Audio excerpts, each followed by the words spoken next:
Where to begin? Okay, well, I do not trust the government at all. Shocker, I'm Candace Owens. But how did I arrive at that conclusion that the government was lying to us about virtually everything? Well, it usually starts with just one thing. For me, it was vaccines. It was becoming vaccine injured and then becoming vaccine obsessed to understand how I had allowed a foreign substance into my body and knew nothing about that foreign substance and yet trusted the experts. And then, yeah, I came out of the other side realizing that virtually every vaccine, the story that we are told, this is really just a program of social engineering. They scare us into compliance, they lie about various things, and they omit a ton of information. And so then after that, I would say all things became plausible. Now I listen to people who I once upon a time would have found to be very strange. Oh, that person's a conspiracy theorist, I would have said. And now I know who came up with that term, conspiracy theorist. The government, the CIA did. After JFK was shot by just one person, just a random act of violence against a president.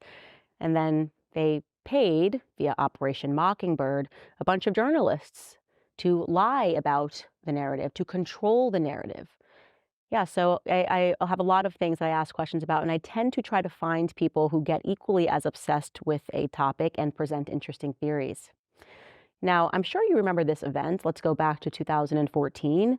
There was an airline carrier, a Malaysia Airlines Flight 370, MH370, which went missing.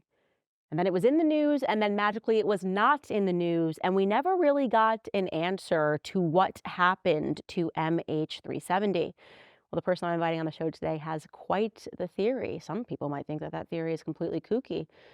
I don't, not at all. And I'm going to allow him to explain it to you. Ashton Forbes, welcome to Candace. Thank you, Candace Owens. I'm happy to be here. I'm super excited for this interview. All right, so I was just on X, Yeah. scrolling through posts, looking for different topics, and I came across a very long post that you did, and it was about MH370. And then in the back of my mind, I went, oh my gosh, yeah, what actually did happen to MH370? So if you could just remind people, because they're probably also equally as dusty on this narrative, what happened on that day? It's March 8th, 2014. How many passengers get on this plane that was supposed to be traveling from the Kuala Lumpur airport to Beijing in China? Yeah, there was 239 people. And I just want to first say that those people have families, and I have the utmost respect for those families. In fact, I first started this investigation because those families deserve the truth. Hmm. And I think that anybody that would say, oh, you're hurting the families by looking into this, they should listen and look at how the families responded after that plane disappeared. Those families went on major news stations and they knew something was wrong with this plane and with the story. They knew they weren't being told all the information that was out there. So this plane took off around 1642 UTC from Kuala Lumpur, and it goes dark over the South China Sea about 40 minutes later. The last communication that we were given publicly was just a mundane communication, good night, Malaysian Airlines 370. Now, this is where the mystery really began because for several days, that was all we knew. This plane went dark somewhere over the South China Sea. Nobody really has any idea.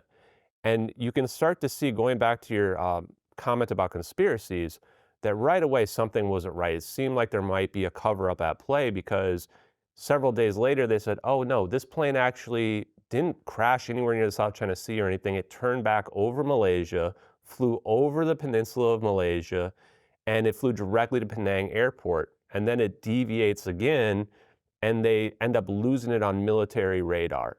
And then it takes a few days, and around March 13th, 5 days after this plane disappears, unnamed U.S. intelligence sources float to the media that this plane potentially went into the South Indian Ocean, which is really convenient. That's like saying, oh, it just fell down a well somewhere and we're never going to probably be able to find it, went to the worst possible location. Now, it wasn't until about 2.5 months later that finally they released these Inmarsat pings that say this is what the U.S. intelligence indicates that the plane went to the South Indian Ocean. Now, just to slow this down for people that don't even know what an Inmarsat ping Yeah. is, just describe to them what the satellite pings actually are. So the logic was they have these satellites in geostationary orbit, and they are pinging the airliners all the time. And what was interesting is that this airplane was actually between two different satellites. Should have been pinging both of them, but interestingly enough, it stopped pinging one of them before it took off and never pinged that satellite ever again. Why this is problematic is that we couldn't triangulate the position anymore. If you have multiple pings, you can triangulate the exact position of the plane. So these pings get released, but the company itself and no government officials do any analysis on them. They leave it to bloggers on the internet to say, go figure out what you think happened. This is where something called the independent group gets formed. A bunch of Now, just people. to be clear, who controls those Inmarsat satellites? Who owns them, so to Yeah, speak? so the company Inmarsat actually has connections to US intelligence as well. Of course they do, right? And if you look at some of the people that are like on their board, it's a bunch of admirals and generals and things like that from the United States government. So what the data basically, I've looked at the data myself. It's one of those things where, basically no one ever looks at it. They just take everything they hear at face value without looking at the data. My job is in healthcare is working with databases all the time. So a relational database is just a bunch of Excel spreadsheets that are kind of linked together.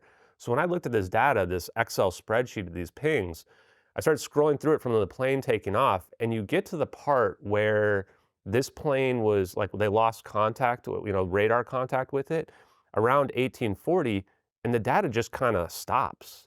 And the next 10 rows of data are like 5 hours of the plane flying into the South Indian Ocean. And I look at that, I go, how could anybody look at this and say that this looks normal? You've got hundreds of rows of data, and then you've got tens of rows of data.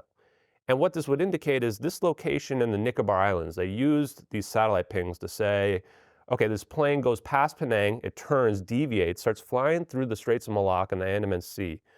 And then it gets to this point in the Nicobar Islands and makes a sharp turn south into the South Indian Ocean. That supposedly it runs out of fuel and crashes down there, is what they claim, despite us never having found a debris field at all. And what these independent group experts, so to speak, say is that they look at these BTO offsets. So they're basically saying, what's the time between the satellite connecting to the airplane? How far is it away from the airplane? What was the interval of the message that was received? And they use this to create an arc. And they say, okay, well, the plane must have been along this arc at some point. And this is how we found what they call the seventh arc in the South Indian Ocean, the last satellite ping. What they don't tell you is that there were some rows on here that they couldn't make sense of, so they just kind of cut them out. And what we're going to find from the videos that had reemerged on social media about a year ago that inspired me to investigate this is that there's coordinates in the video that's called Satellite Video, Airliner, and UFOs. And those coordinates are the Nicobar Islands. They're the location where this plane supposedly turned into the South Indian Ocean. So as an investigator, you look at this case and you say, you've got your first point in the South China Sea where this plane goes dark. So something happened there. And you've got your second point at the Penang airport, the closest airport to go to an emergency situation. The plane deviates and changes direction and doesn't land there. And your third point is that point in the Nicobar Islands where all of a sudden the plane's taking a sharp south turn into the South Indian Ocean. And you look at those 3 points and I go, okay, well, what are the scenarios that make sense for what happened to this plane? The prevailing narrative right now is that this pilot went on some kind of suicide route or something like this, which to me makes no sense at all. So they would say that, okay, well, the first point, the pilot turned off somehow all the electronics in the plane, made it untraceable. Right, like all the transponders. The Yeah. transponder, and it's not even clear that that's actually possible. One of the first questions a New York Times reporter asked in one of the press conferences was, is it even possible to make a plane go dark like this? And the Minister of Transportation's response is, we'll have to look into that. You're like, there's a plane missing here, and you're being evasive about answering basic questions that should just be obvious. The first question, that's what the New York Times reporter says. And the second point is Penang Airport. So this is where this narrative out there says, and you're not going to believe this because you shouldn't, is that said he was saying goodbye to his hometown because apparently he grew up in Penang or something like that. And you're like, well, it's 2 a.m. You're flying a suicide route or something, and you're flying over a town to say goodbye to it. Makes no sense at all. And then the third point, that point in the Nicobar Islands, they don't have any answer for. In fact, we know that there was actually 5 radars from at least 3 different countries, Thailand, India, and Indonesia that were all still in range after Malaysia supposedly lost contact with this plane off of radar. None of those countries have ever come forward about this. And Aaron Rodgers actually was asked about me. He's a football player for people who don't know. And one of the things that he said, which was true, is that there's some, like the engine companies should have data on this, Rolls-Royce and Boeing. And they should. In fact, there was an article in the Wall Street Journal several days after the plane disappeared that was retracted later on. And Rolls-Royce has never made their data available. Rolls-Royce data, I've heard various metrics on this, but some say that that data could be pinging back to Rolls-Royce from the engine like every 15 seconds, which would indicate there's no chance they don't know what happened to the plane. So you've got all this information that's just never made publicly available. And it should beg the question for people like, what is going on here? The biggest thing, though, is what is the US government hiding? The United States government has something called SBIRS, Space-Based Infrared System. Some people may have heard about it. Some podcasters have actually brought this system up. It's built by Lockheed Martin. We use constellations of satellites now. It's not like Enemy of the State in the 90s with Will Smith and Gene Hackman where you're just looking down through a satellite anymore. We actually only have 5 optical satellites left in outer space. All the rest are radar and infrared. And we have this constellation of satellites constantly scanning the entire globe. And they're beaming that information to ground-based computers. It's not just real time. You can, just like when we flew past Pluto with our, the satellite we sent out there and we built this image of Pluto, you can do the same thing with planet Earth, but in real time. So presumably we have like real-time coverage of the entire planet. And you're telling me that a Boeing 777, this plane is the size of a city block, holds 300 people, crashed somewhere in the ocean, then didn't leave a debris field that we couldn't see on a satellite, or China or Russia or any of the other countries that have satellites, nobody saw it anywhere? But there's more than that.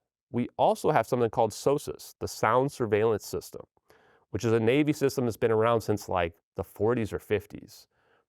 This is the one that heard that Titan sub pop that was near the Titanic. Yeah. That was a big giveaway because what happened? All the news stations had these oxygen counters going down. They've got 48 hours of oxygen left or whatever. The Navy knew that sub imploded for 5 days and they never said anything. And then after it turned out that we found out that it imploded, they came out and admitted, yes, it imploded. And the thing that was really kind of revealing to me is how quickly the Navy went down and found the parts. Like they had triangulated the exact location of that sub. And that's a tiny little submersible. So if they could detect that, how could they not detect a Boeing 777 crashing into the ocean? There was even this Cardiff University scientific paper that was just released in May of this year. And they looked at these acoustic detectors. This is not the SOSUS system, but just acoustic detectors. One in Diego Garcia military base in the Maldives, and another one off the coast of Western Australia. These are not quite, the crash site, supposedly 7th Ark, is somewhere in between these two locations. They didn't find any acoustic detections for the whole duration of the flight path that were consistent with a plane hitting the ocean, even on a slow descent. They found one from one acoustic detector that was about half an hour to an hour after the plane would have already ran out of fuel. So doesn't really make any sense there. And they also showed the math. They looked at a bunch of other similar situations and they said, there's no chance that we wouldn't have heard it if it had actually crashed down there. And then the last piece of information regarding our surveillance capabilities is over-the-horizon radar.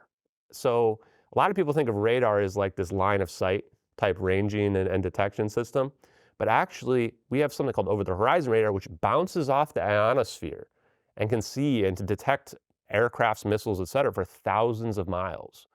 So we have 2 of the most advanced military bases in the world, Diego Garcia Military Base and Pine Gap in Australia there, both of which theoretically would be within range of the entire flight path of this plane. And you're telling me that none of these systems saw anything? The last bit is there was 2 military exercises going on in that area next to Thailand. It's called Cobra Gold and Cope Tiger.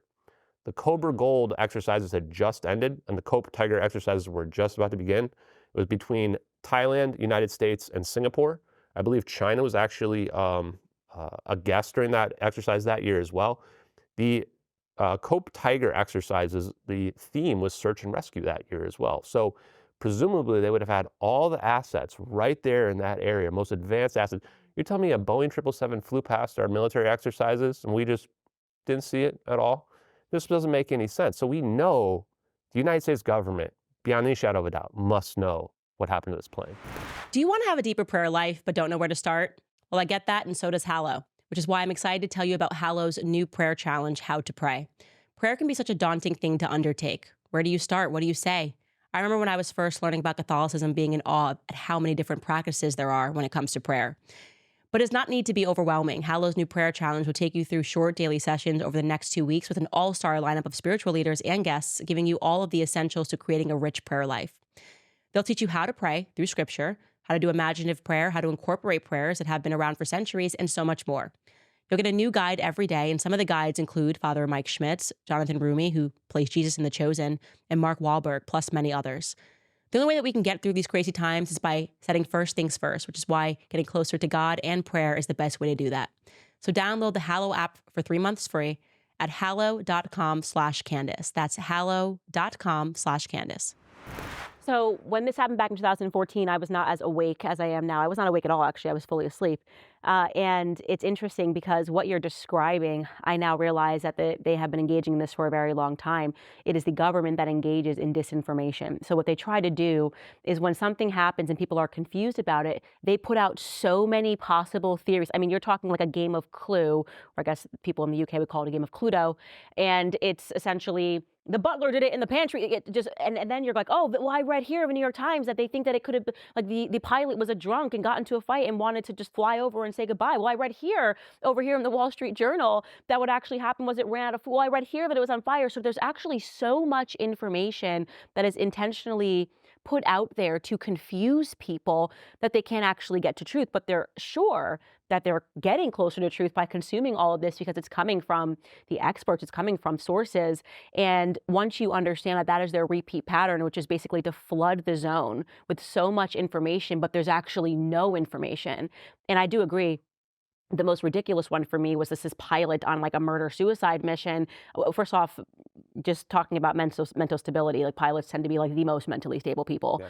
And there was absolutely nothing to back up their claims. It sounded like such an exercise to just disinform the public and say, oh, well, I think years later they said, well, they never told us, but when they went to go look through his house, they saw that he had mapped out geographically the exact route they took. Why would he have to do that? He's a pilot. He doesn't have to map out. He knows to do that like while he's in the plane. And so when I look back on it now, I'm like, wow, it just follows that standard pattern of a classic military intelligence operation cover-up. And I want to allow people right now to watch these 2 videos that I'm going to show them. These videos, actually, first we're going to watch the video that's not thermal, which was, how many years later did it come into the public sphere? Yeah, so the satellite video was the first video to get published. The satellite video was published May 19th, 2014. So this is 70 days after the plane disappears. But in the description of the video, and this was from a Regicide Anon YouTube account, that was the name of the YouTuber, Regicide Anon, some obscure YouTube account with a dozen followers or something like that. This video actually in the description says, received March 12th, 2014. That's 4 days after the plane disappeared. It says source, protected. And this was a YouTube account that was somehow associated with the UFO phenomenon. We've seen their other videos they have on there. Anything remotely similar to this. So we don't know exactly what their source was. When we dug through it, it seems like there might have been like a forum that's like Spanish-based, that maybe somehow these videos got on there and people started posting them. Because this was just the first person to post them. Other people ended up posting them later on. So this right away starts to build this time frame for, okay, you've got a very small window of opportunity to make this video.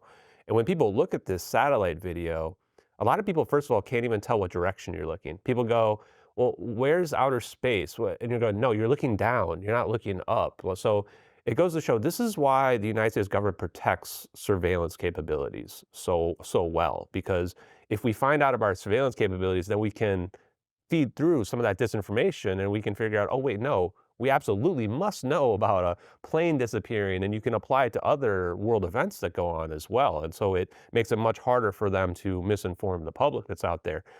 But again, the strongest evidence on the satellite video is the coordinates. It's got these coordinates in the bottom left. And Newsweek actually published a fake debunk 2 days after these videos got popular on August 9th, 2023. These videos got popular around August 7th of last year in 2023. 2 days later, Newsweek all of a sudden posts this debunk. And it's just a copy and paste, like an AI took it from another article that was out there. The only factual claim in there was that in those coordinates it said NROL 33, which is a National Reconnaissance Office launch of satellites. The problem was that the NROL 33 was launched in like 2015 or late 2014, so after the videos were out there. So they said, oh, it must be fake. But if you just look at the coordinates, you can realize it doesn't say NROL 33, it says NROL 22. NROL 22 is USA 184. This satellite was launched in 2006, and it was the first satellite launch of the SBIR system, space-based infrared system that was out there. To me, that's quite the coincidence for someone to put that down there. It turns out on these constellations of satellites, they use relay satellites because not all satellites are within range of the ground-based systems that they need. And NRL 22, USA 184, has a Malaysia orbit. So it takes this oblong orbit, which seems like it's, I think they call mid-Earth orbit satellites. It's a good candidate to be a relay satellite because it spends a lot of its time above the North Pole, which is it's in angle of view of many other satellites that are out there. And the coordinates, initially we weren't sure, like you, I only woke up, in the last, let's say, 4 to 8 years. I was someone who I call CNN brain type person who just believed whatever the TV told you. And so I thought, well, this plane must have crashed in the South Indian Ocean because that's what all the narratives were down there. So when you looked at the coordinates, if you had added a minus sign in front of the north-south coordinate, it actually put the plane in the South Indian Ocean somewhere. And I thought, okay, even though it was like hard to explain why there might be a minus sign, like just cut off that you couldn't see, I thought this must be what it is. But when we actually graphed the coordinate shifts, because you have this perspective shift on this satellite video, we realized there's no possible way for it to have a minus sign on it, because if you graphed it, either it must be going south into the east or north into the east. And if you're going north into the east, you're turning to the right. If you're going south into the east, you're turning to the left. Well, we have two videos that both show a plane turning to its left. That means this must be, there's no minus sign, that must be the Nicobar Islands. It's within 100 miles of where a real life witness saw the plane that she's just been discredited as well. At the same time, that the day the plane was lost, they said that the plane was lost at, or Subang Air Traffic Control lost contact with the plane at 1840 UTC. That's the same time the witness saw the plane. That's the same time the plane would have been in this area where this video is filming it. So you look at that and you go, okay, for me, I've already got enough evidence that like, I need the US government to say something about these videos, but there's more. Well, let's Okay, yes. show that first video right now.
So this is one of these exercises that I say to people, what the mainstream media and the intelligence agencies are now instructing us not to believe your own eyes. So I know you just saw and you're going, wait a minute, what just happened? I was following this and then suddenly it's gone. And so your brain is coming online and you're going, wasn't I trained by the mainstream media not to believe my own eyes? Somebody will explain to me, oh, this is a fake video. Something's wrong with it. And I do also want to show you guys this alongside the thermal image of this happening as well. Where did we get this the thermal image? Was this created after the fact? Same account. So same exact account, about 2 weeks. So it actually on the thermal video, it's the first video is just called Satellite Video, Airliner, and UFOs. It doesn't say anything about MH370, but we dug through the metadata, and there's a tag in the metadata for MH370.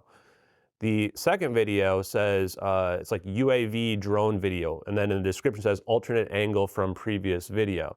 It says received June 5th, 2014, published June 12th, 2014. So this was, 2 to 3 weeks after that first video.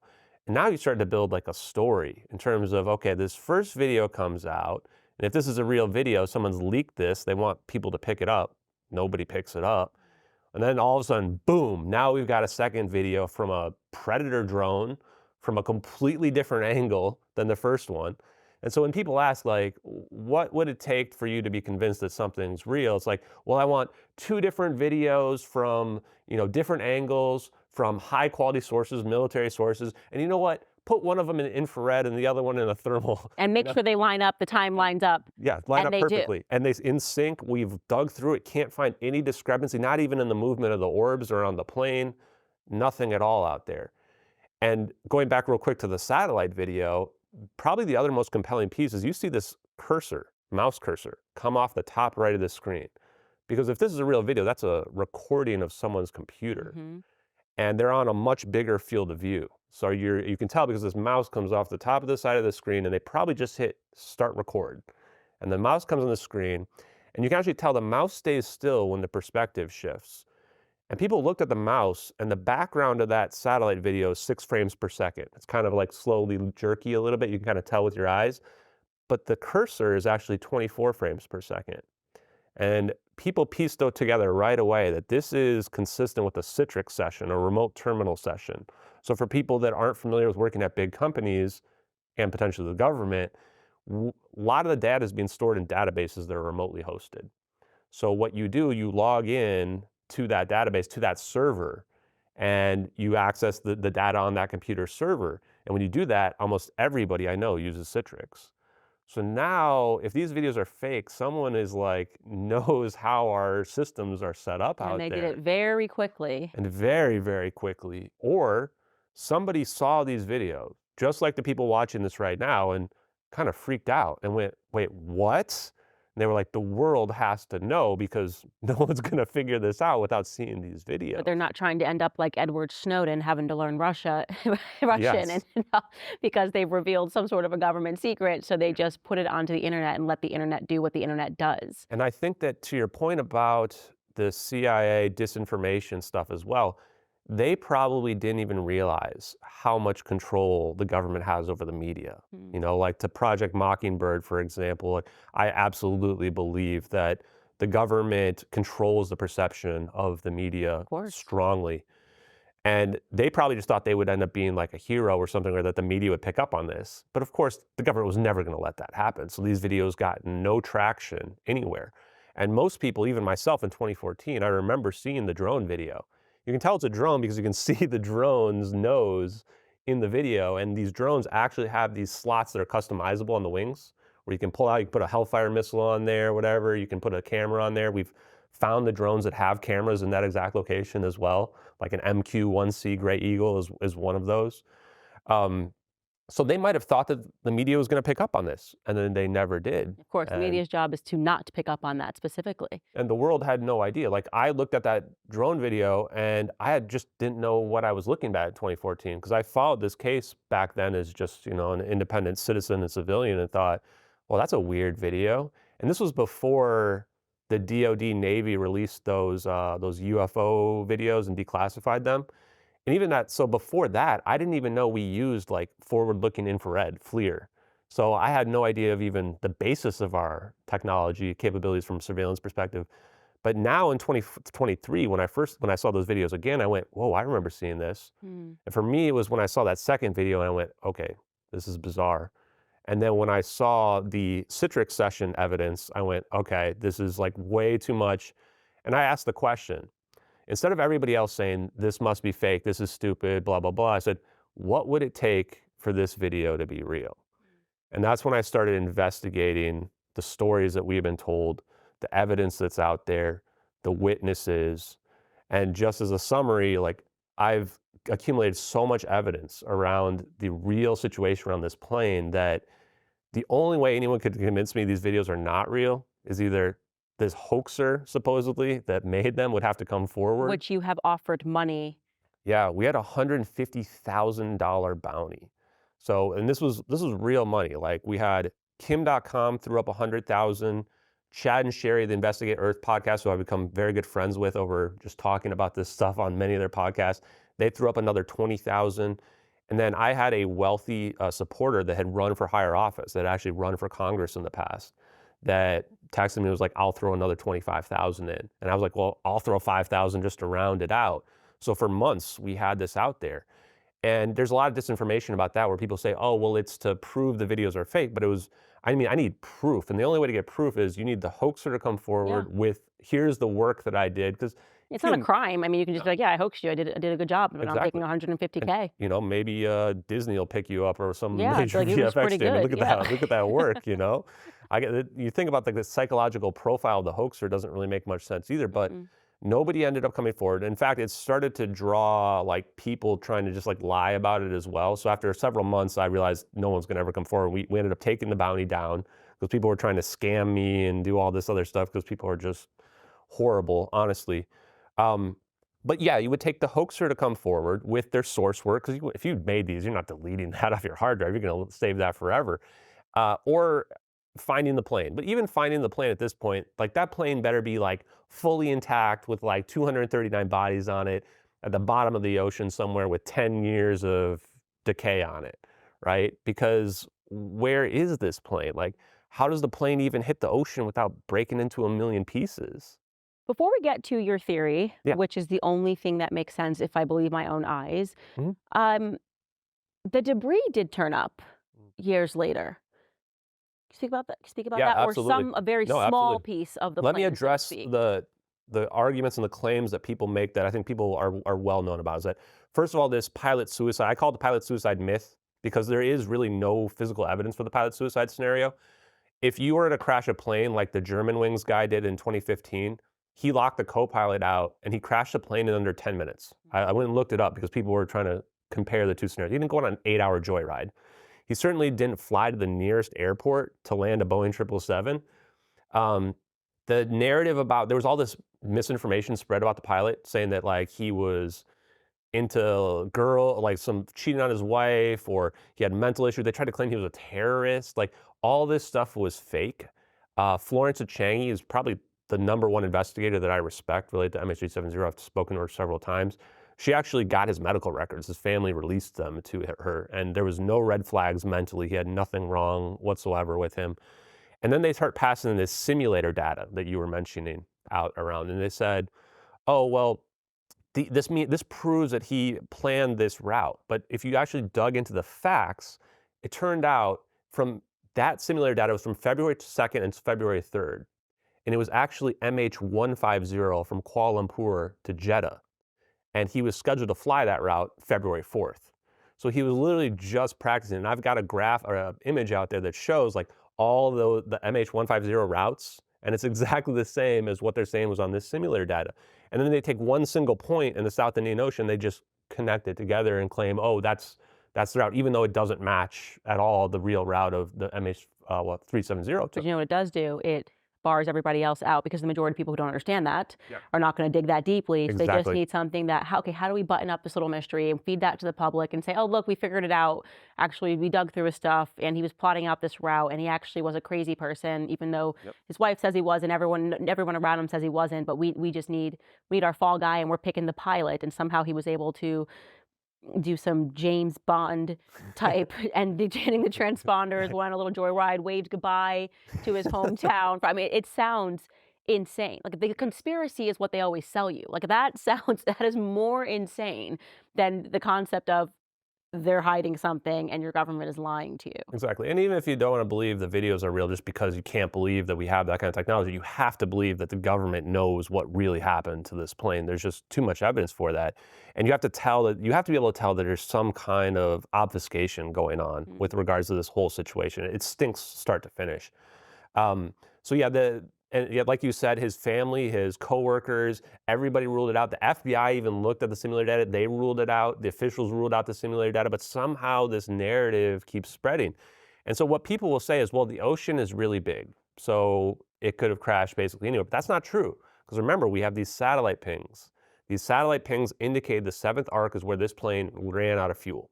So unless you think planes can fly without fuel, which maybe some people do out there, then that's as far as it can possibly go. And they searched up and down the entire flight path to the seventh arc as well, including the largest, most expensive search in human history.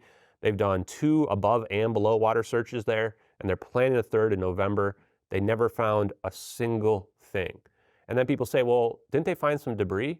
Well, again, this is one of those things where if you look into it, all of a sudden it just makes no sense. Like the Netflix documentary, which I personally think was one of the worst documentaries I've ever seen in my entire life, just didn't even cover a fraction of the evidence that's out there. They mentioned that this flaperon washes up in the Reunion Island. And I will give Jeff Wise a little bit of credit because he can't really see the full picture, but he can tell that there's something wrong with certain pieces of evidence. And this flaperon in the Reunion Island, this is near Africa. If you look at the actual supposed crash site and you look at the debris drift analysis, which was performed before they found any of the debris, all the debris should have washed up in Western Australia. The currents down there flow to the east. You can't change the direction of the currents. As far as I know, we're not changing the ocean currents. And then you go and it says, even for that piece to get to the Reunion Island, it would take roughly 2 years. Well, they found it in just over 1 year. So right now, just basic physics, basic math says, how did this get there? So what they do is they throw some boards in the ocean. And they realized right away, no chance it's going to make it to the Reunion Island. In fact, I think they had it shown up in the Middle East somewhere based on their models. So they go, ignore that. That didn't happen. And they get a flaperon, and they think they tie down part of it so that it sticks out of the water a little bit. And they go, I'm sorry to ask a dumb question. What is a flapper? A flaperon is a piece of the airplane. It's around 7 to 8 feet long. Okay. And it's one of the things that kind of moves up and down on the wing of the aircraft. Yes, that thing that literally flaps. And for people who say, oh, this is a giant piece of the plane, it's really not. Each one of those wings is 100 feet long. So this is a 7 to 8 foot piece of that. In fact, I looked it up recently. You don't even need a flapper on the fly, and you don't need a flapper on the land either. So this doesn't even prove that a plane crashed. But they're saying that they did find this flaperon debris here off the coast of Africa. You're saying, okay, wait a second, the tides absolutely cannot. And even if the tides could, it would have taken 2 years for it to arrive here. Yeah. So the math is not mathing, as we say. Exactly. And what I want to tell people who are watching too is that I believe the debris they found is actually from MH370. In fact, I think that the story that I put forth is one of the only stories that makes sense for that debris to be from MH370, because I've got the plane going somewhere completely different than this South Indian Ocean narrative that's going on. But they also, when they saw this flaperon sticking out of the water like this, they went, oh, that's enough, because now we can argue that the wind was going to blow on it. And so this is somehow how it defied the ocean currents to get to Reunion Island. The problem was there was barnacles on the piece that was sticking out of the water. Well, how is that possible? How are barnacles forming out of the water on there? And then they looked at the growth of the barnacles, and they found that the barnacle growth is only 4 months. Well, okay, but now it takes 2 years to get there, but you've only got 4 months of barnacle growth on it.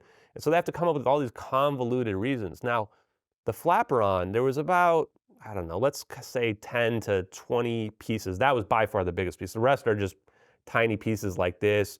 There was a Rolls-Royce engine cowling, which is the piece on the engine or whatever. It's got the big RR on it. Shows up in South Africa. That's almost 3,000 miles away from the crash site in about 18 months, somewhere like that, after the plane disappeared.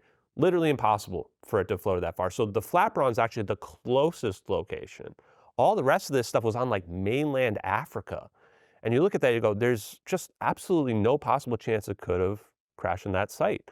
So the reason why then I ask people, show me on the map where you think this plane crashed, is because if you don't think that the satellite pings are correct, that this seventh arc is not where the plane ended, then you have to throw out the satellite pings. Either they've been fabricated or misinterpreted or something.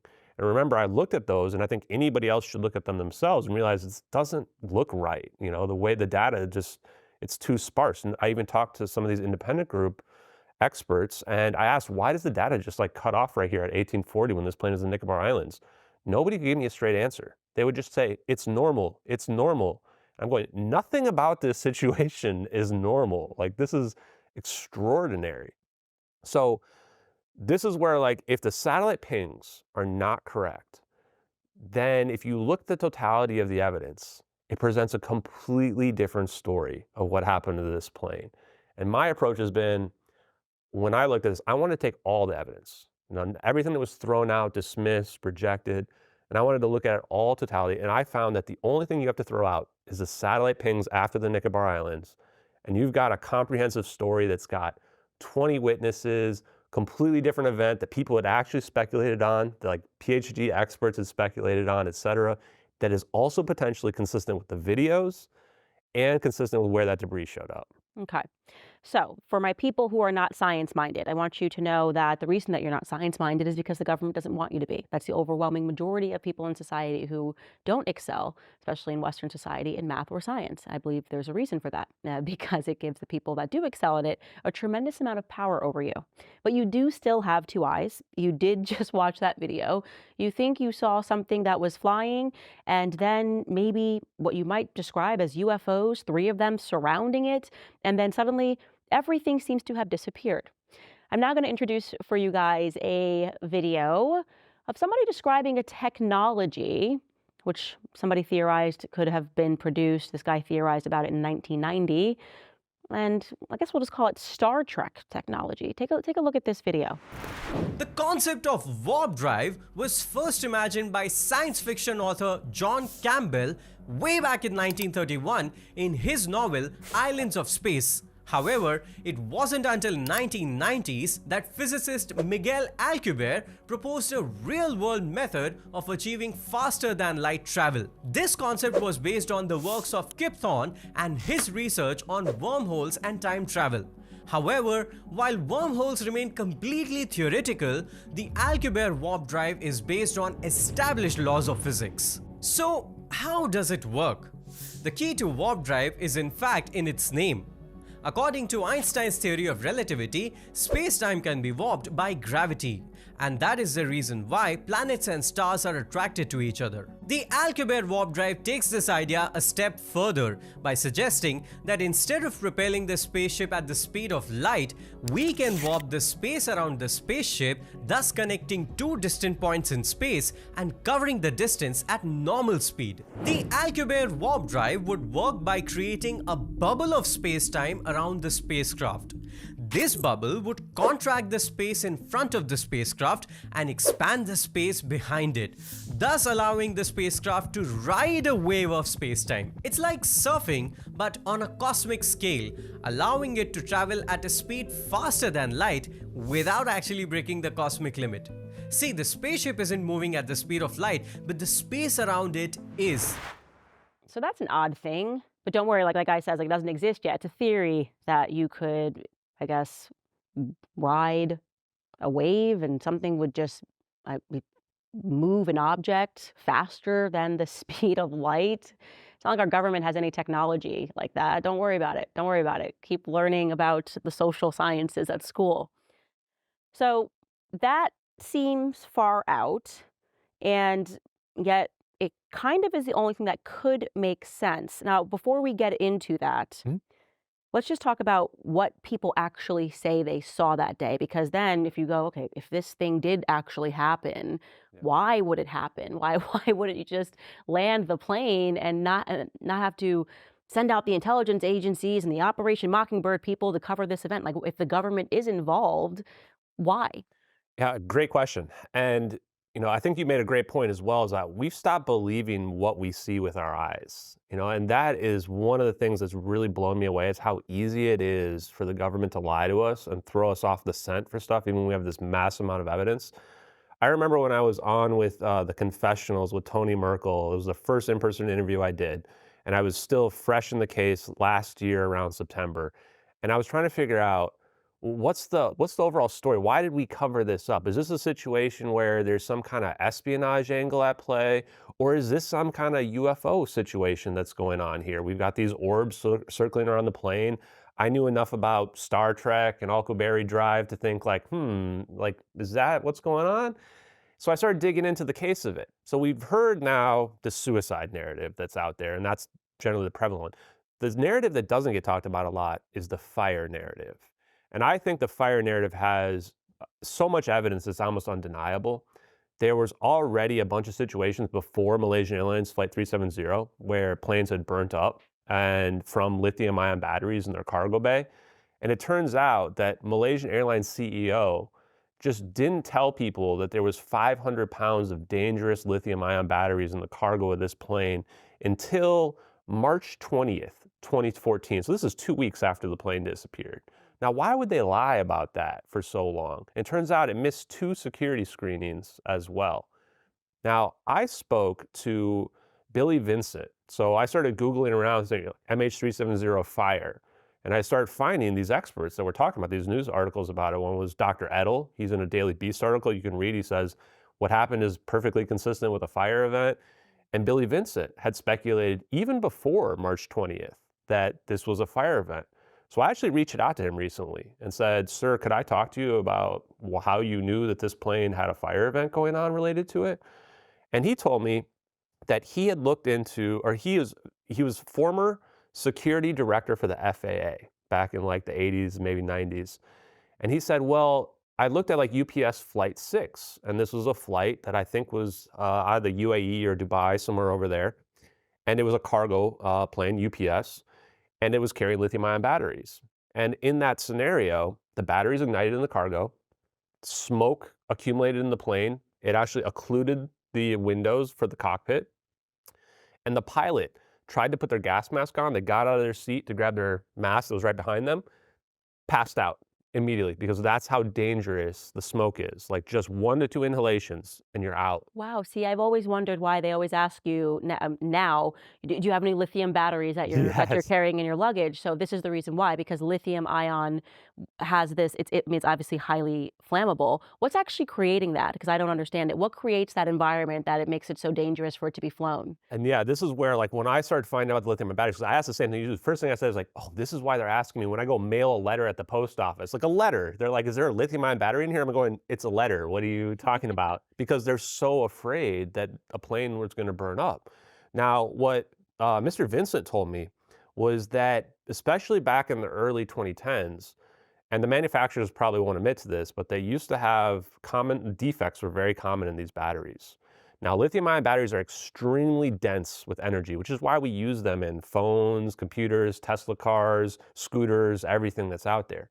And they're prone to something called thermal runaway, which means that once they ignite, and it's usually the 2 common causes are either they overheat or they have a defect in them. Like if you dent it, that will cause it to just boom and essentially start to ignite. And the problem is you can't get them out. Even if you put it out temporarily, it just comes back up again. Oh, fascinating. Yeah, and so And that's what's in our phones. yeah, this was in our phone. Now, I think they've probably improved them since then, but what I'll say is that the FAA, like if you look at the timeline on the FAA's website, they have a graph with these lithium-ion battery incidents on them as well.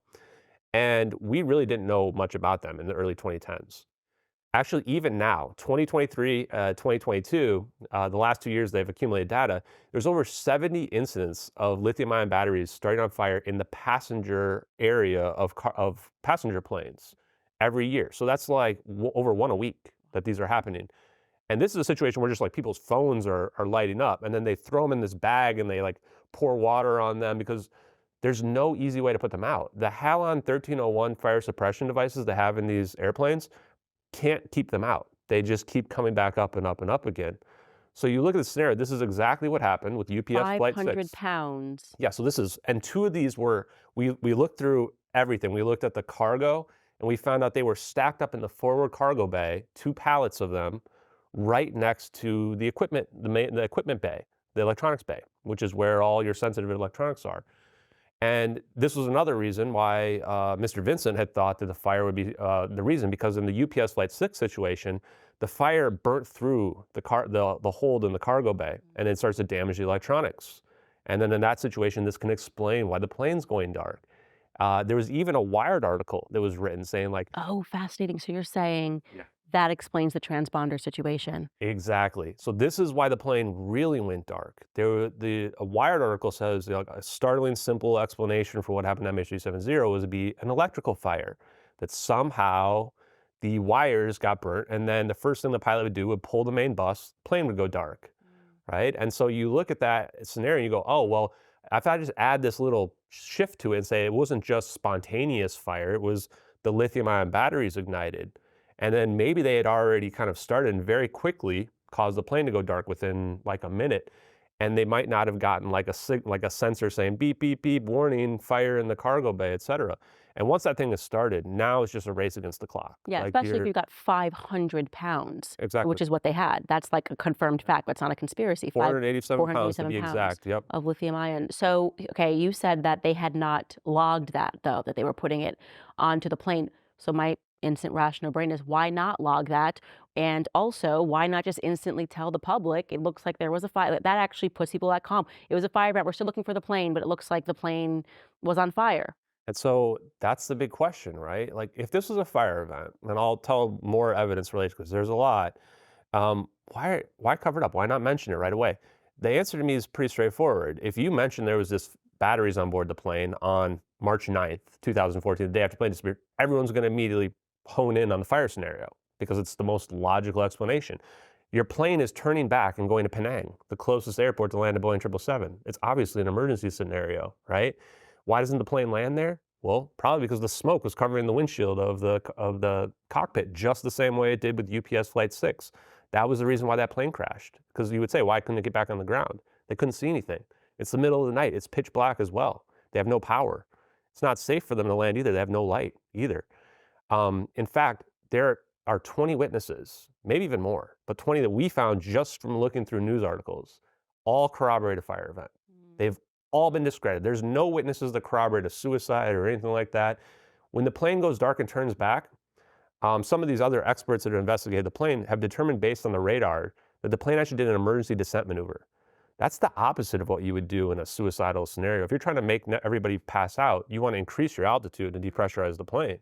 If you're going flying low, you're potentially doing that because you need to get the smoke out of the plane and have people have enough oxygen to be able to breathe, which means you have to fly under 10,000 feet. So we've got that. We've got Mike McKay on an oil rig, who, if you look back at his reported sighting, he says he saw the plane on fire. And if he saw the plane on fire for he says 5 seconds, he has a smoke break on his oil rig and he sees it far off in the distance. Turns out it had just rained, so it was perfect visual conditions to see. And he sees it low on the horizon, which is why the media distorts his report and says he saw the plane crash. He says, no, I didn't see the plane crash. I just saw it looked like a plane on fire for a few seconds. There was 9 witnesses along the coast that all hear loud noises at the exact same moment, which would indicate, you know, this plane, the battery is exploding, something like that. Sound track carries on water. Plane turns back around. There's 8 fishermen on a boat 10 miles off the coast of Malaysia and Thailand in between there. And they see the plane flying unusually low. Again, consistent with that turn back analysis that was done. So right away we can tell, you might say, oh, this was the perfect location for them to turn off the plane. That's what I think the people who think this pilot did it say. But you could also just say it's also the perfect location in general for an operation, or it's a perfect location to, you know, have your plane go dark if you want to have people be very confused. The other thing too is that the last witness, so after the plane gets to Penang, doesn't land, and starts flying to the Nicobar Islands, we have Catherine T. She's the star witness. Her sighting is well reported. She had a blog back then, so she blogged all about it. She reported it when she got to Thailand. She was on a boat with her husband and one other person. Middle of the night, she was on, on deck for, duty to make sure they don't crash into anything or what have you. And she sees this plane flying unusually low, no navigation lights, glowing orange with dark smoke coming out of the back of it. And she sees it flying low and descending over the course of her sighting. This is consistent with a China Times only report. U.S. government, no Western media ever picked it up, that China had intercepted a Navy communication from MH370 from the Taipei embassy, I believe, in Thailand, that the plane was attempting an emergency landing and disintegrating. And this is consistent with the fire event and what Catherine T saw and what we see in those videos where we're looking at these two smoke trails coming out of the back of the plane. Those videos that we just watched as well, we can tell the plane's very low because those clouds we see, cumulus clouds, they only form at very low altitudes. And it looks like this plane's doing a turn as well. If you're trying to land in the ocean, you don't need to land straight. You can spin your way down to get down to the water as well. Even the direction of travel is consistent with Catherine T's sighting and even consistent with the videos as well. So we've got this whole scenario that now looks like, well, this is a fire event. But if it's a fire, like I talked to Billy Vincent and a couple other experts that have testified on the Hill related to fire events on planes, and they said that the plane could last for an hour. Billy Vincent thought the plane could last for several hours because the fire suppression devices, I looked them up as well, they have about 3 hours of fuel. They have these automatic ones that deploy to immediately put the fire out, and they have the slow rate bottles. There's like 5 bottles of these, looks like a little like kind of bomb from the old Acme cartoons, you know? And so they could keep this thing at bay, but it's never going to make it 8 hours into the South Indian Ocean to where it goes down there. So just a question, what would be happening on board? Let's map out this fire event, because what would happen if lithium ion is now in the air? Because I think you mentioned before that the pilot had passed out very quickly in UPS 6. Yeah, so a lot of it, of course, is going to be somewhat speculative because we don't have videos or anything going on. But one thing that's another very, very strong piece of evidence is the Malaysian Minister of Defense. If people haven't watched the video, and I'll make sure I send it to you to add in here a couple of the clips, he did an interview with the Australian broadcaster about 7 weeks after this plane disappeared. Plenty of time to have all the facts available. And he won't say anything verifiable about this plane at that point. An aircraft unidentified was detected that morning. That came out. I've said that at the beginning, and I think that's confirmed by the Prime Minister too. What did the military do when it was detected?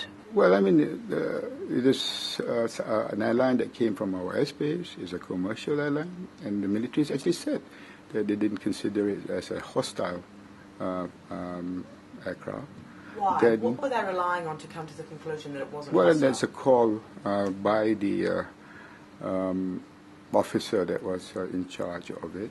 And like I said earlier, there was an inquiry under the Royal Military Air Force.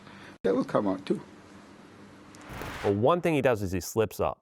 He says they knew it was a commercial plane and they knew it wasn't hostile. That's why they didn't send up jets to track the plane. That's the first thing. Like if there's a plane going off course, you're thinking, okay, terrorist attack, and why aren't you sending the jets? And his answers are so crazy. He's like, he asked the interviewer, well, why would we send up jets? Would you shoot down the plane? And she's going, what do you mean shoot down the plane? Like, just track the plane, right? You've got a rogue plane. He said, well, why would we do that? We knew it's not hostile. So he messed up. And he messed up because how could you know it's not hostile? Unless you know it's not Unless hostile. you have communication with the plane, right? That's the only way. Because otherwise it could be a hijacking. It could be a suicidal First thing, pilot. must be, suicidal. So now we're starting to see what really happened is that they had communication with the plane. They just didn't, they classified those communications. They never released them. Selective release of information, right? Lies by omission. One of the other things he says too is, she asks him, why would you shoot down the plane? And he goes, well, the Americans would. And you're like, wait, what? It looks like he's looking at his handler. He gets these weird facial expressions.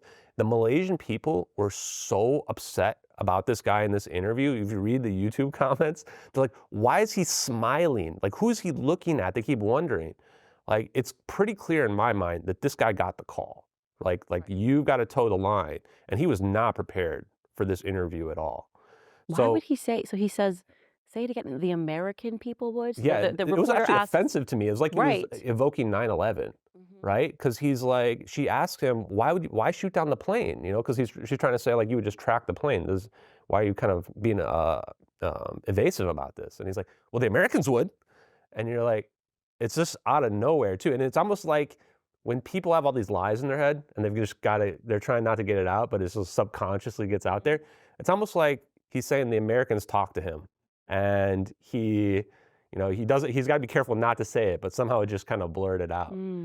Yeah, let's actually check out that moment right now because that sounds crazy. But why not send the jets up if you have conceded earlier that you knew very early in the morning the plane was missing? There was 4.5 hours time in which to respond. It was and not find out. hostile, it was commercial, it was from our airspace, we're not at war with anybody. If they did go up, in hindsight, would you agree that we wouldn't be in the situation we are now, which is I don't think 7 weeks so. of I don't searching think and that's billions of speculative. dollars? Even if we send it back, are you going to say that we're going to shoot it down?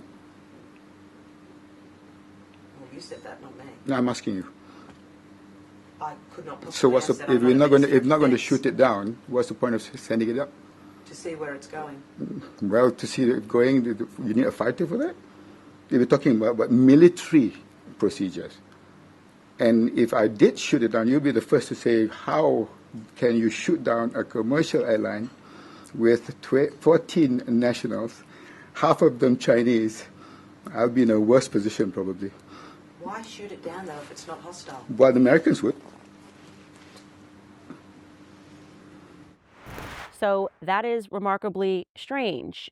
He does this press conference. It kind of yields more questions than answers. So Why even mention the Americans? This is an incident that happened in Malaysia, kind of a random country to pick to say something Yeah. about. And you think he got the call? Oh, absolutely. And then, going back to the fire, the overall question of like, what was actually happening here? This is the part where the reason why I give that disclaimer in the beginning for condolences for the families is I personally don't believe many, if anybody, was even alive when we get to that point in the videos, because the oxygen masks on airplanes only last like 15 or 20 minutes, little known fact. So you better not be holding out for those as your hope if something were to happen on your airplane. And the lithium ion toxic smoke is extremely dangerous. There was an incident just a couple months ago in South Korea where like 23 people died from a fire in a factory. And you ask, like, how could all these people die inside of a building where you could just run out? There's even videos of them battling the blaze.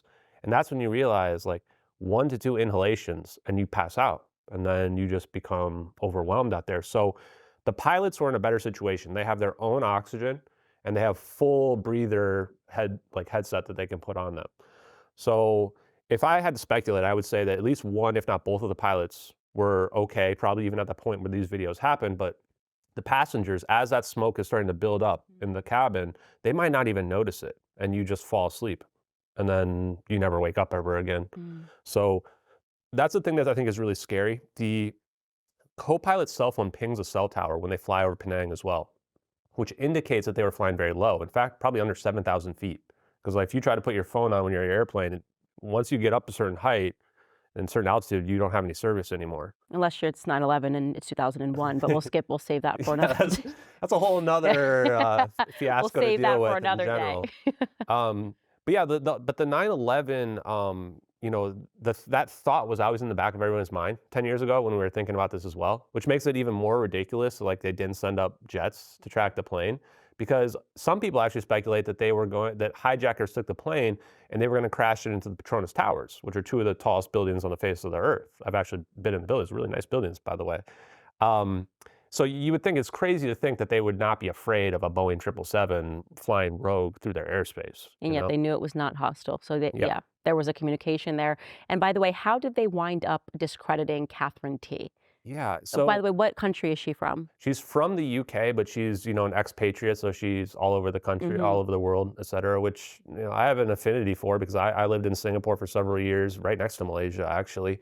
A lot of my friends are from all over the world as well. I spoke to Catherine T personally because I wanted to hear her story, see if it changed at all. I noticed her last Twitter post before I spoke to her in like 2022 was, why have the families gone silent? The silence is sinister. That was like her last post. And you realize like, she's not lying. Like unless she's in this con for the long game, lying 8 years later. To what end? Didn't make any sense. And so when I spoke to her, like everything, she basically reiterated everything that she said in her blogs. But one of the things that really stuck out to me was I asked her, what time do you think you saw the plane? Because I wanted to get a good time tag, because all these experts have tried to massage the time. She says 1840 UTC. And I go, whoa, that's the time when the Subang air traffic control said they lost contact with the plane. That's the time the plane's in the location where our coordinates are at. That China Times reported Mayday call, that was the plane disintegrating. They said that that was at 2:43 a.m., which if that's Malaysian time, that's 18:43 UTC. That's within 5 minutes of Catherine T saying it. Then she says, I felt pressured by the other experts to change my time. They were all trying to get me to change the time to fit with their narratives. And I asked these other independent group experts, none of them could give me any reason why they would be dismissing her. It can't be possible because, the plane couldn't possibly be on fire and last as long, because they all just blindly believed the Inmarsat pings are a source of truth, unfalsifiable. They just thought that must be what happened in this situation. Catherine T as well, the glowing orange plane. I always wondered, and this was actually one of my favorite pieces I wrote when I was writing on Twitter, like kind of logging everything that I was discovering, because everybody was trying to shoot me down for this. You believe aliens zapped the plane or whatever. And then I find the fire event in Catherine T and I go, there's a real world scenario that makes a lot of sense. It doesn't include aliens or anything else like this. That's really undeniable. And the reason why the plane was glowing orange is because Halon 1301, the fire extinguishing gas, has bromine in it. And bromine is a halogen gas. So if you've got this gas and it's pumping onto these batteries, and maybe some of the crew are trying to pour water on it, you could have this chemical reaction that's releasing bromine. Halogen gas glows orange. So you can imagine, why has this plane got this orange mist around it? Because you've got bromine being leaked out there.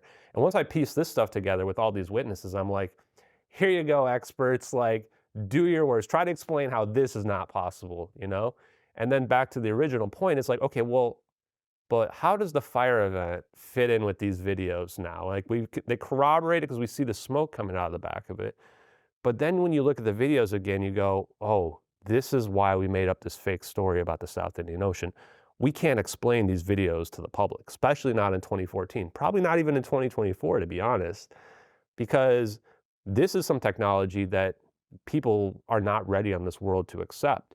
And I don't believe that those orbs are aliens. I don't even believe there's anything inside those orbs. I think they're autonomous balls of plasma. And if we have that technology, there's a lot of tough questions that are going to be asked, like, where did we get this technology? How long have we been hiding this technology?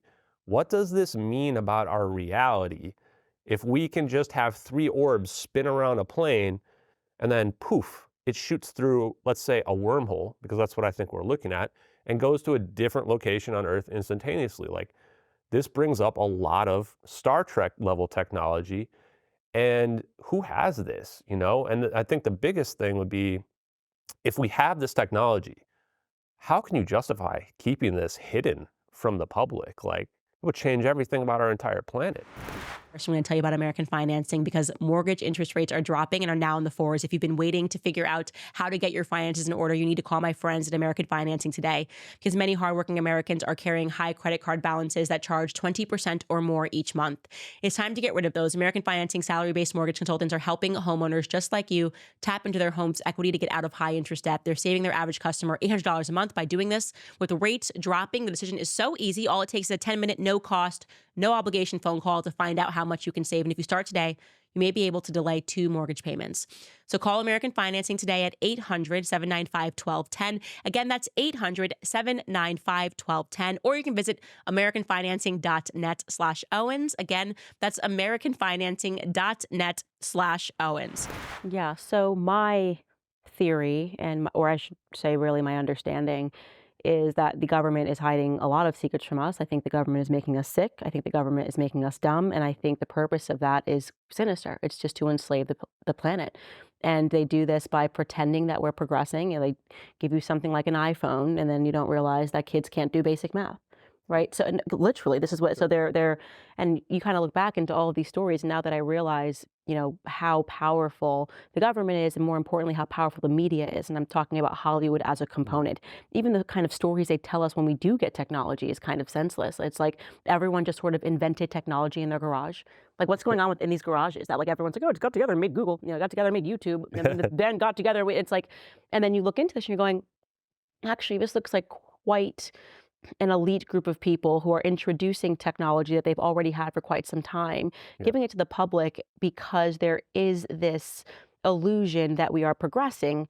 And I actually am convinced that we are regressing. We've been regressing for a very long time. Like they are slowing man down. There's a gap that is just being established, and it's getting bigger and bigger and bigger between the elites and what they know and what we know.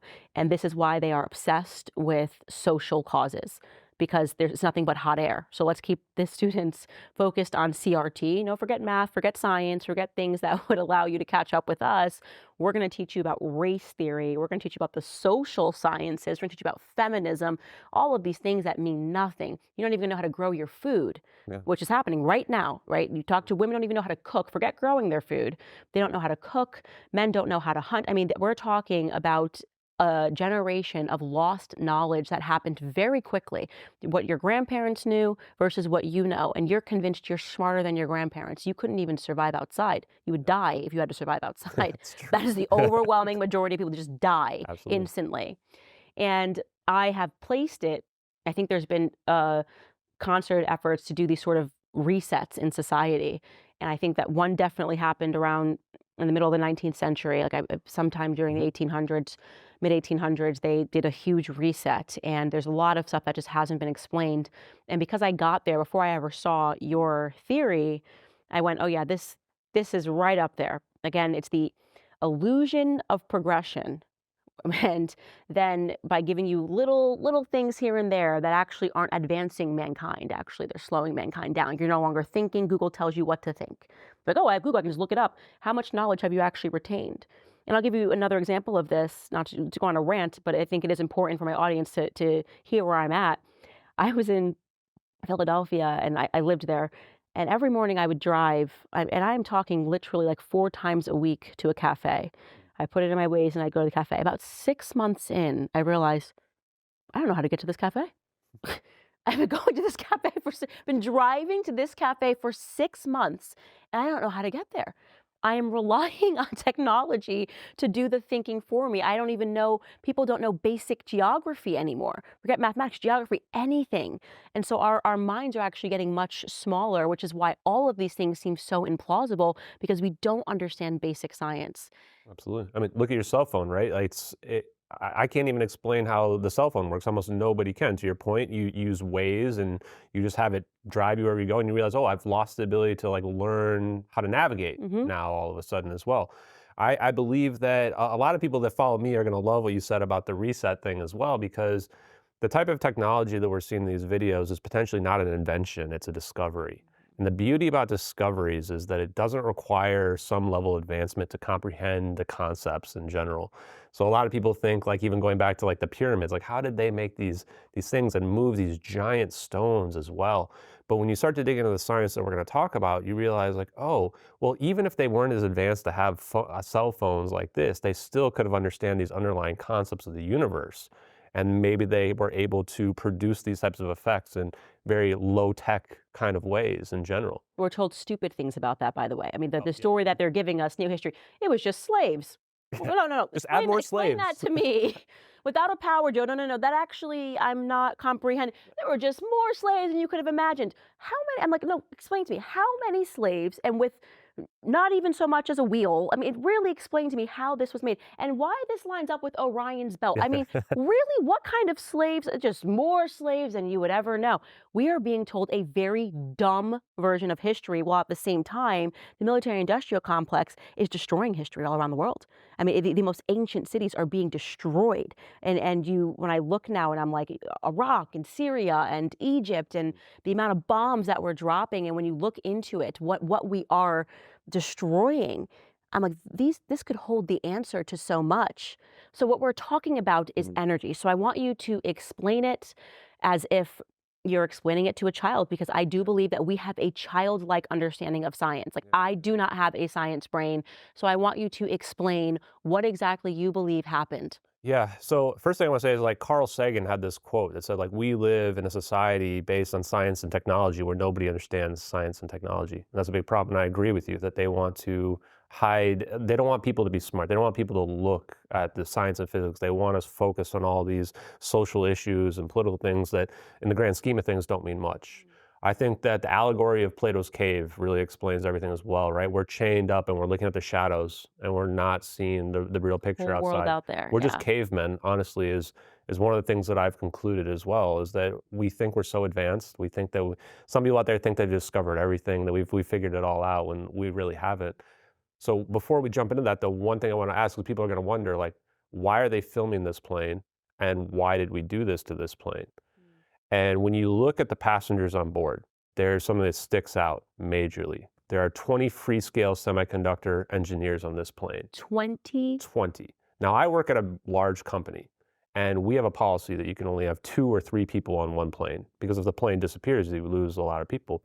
And in this case, these were all, according to the news, very important people, directly from Freescale themselves. They said these are very important people. The story was they were going to China to upgrade the plants there.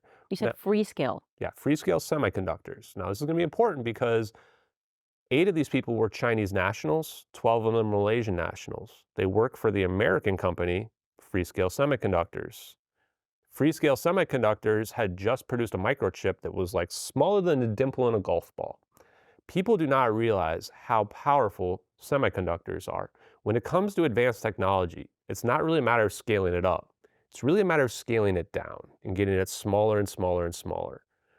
And this company, I looked into some more. First of all, what I'll say is that we have like a semiconductor trade war going on right now with China.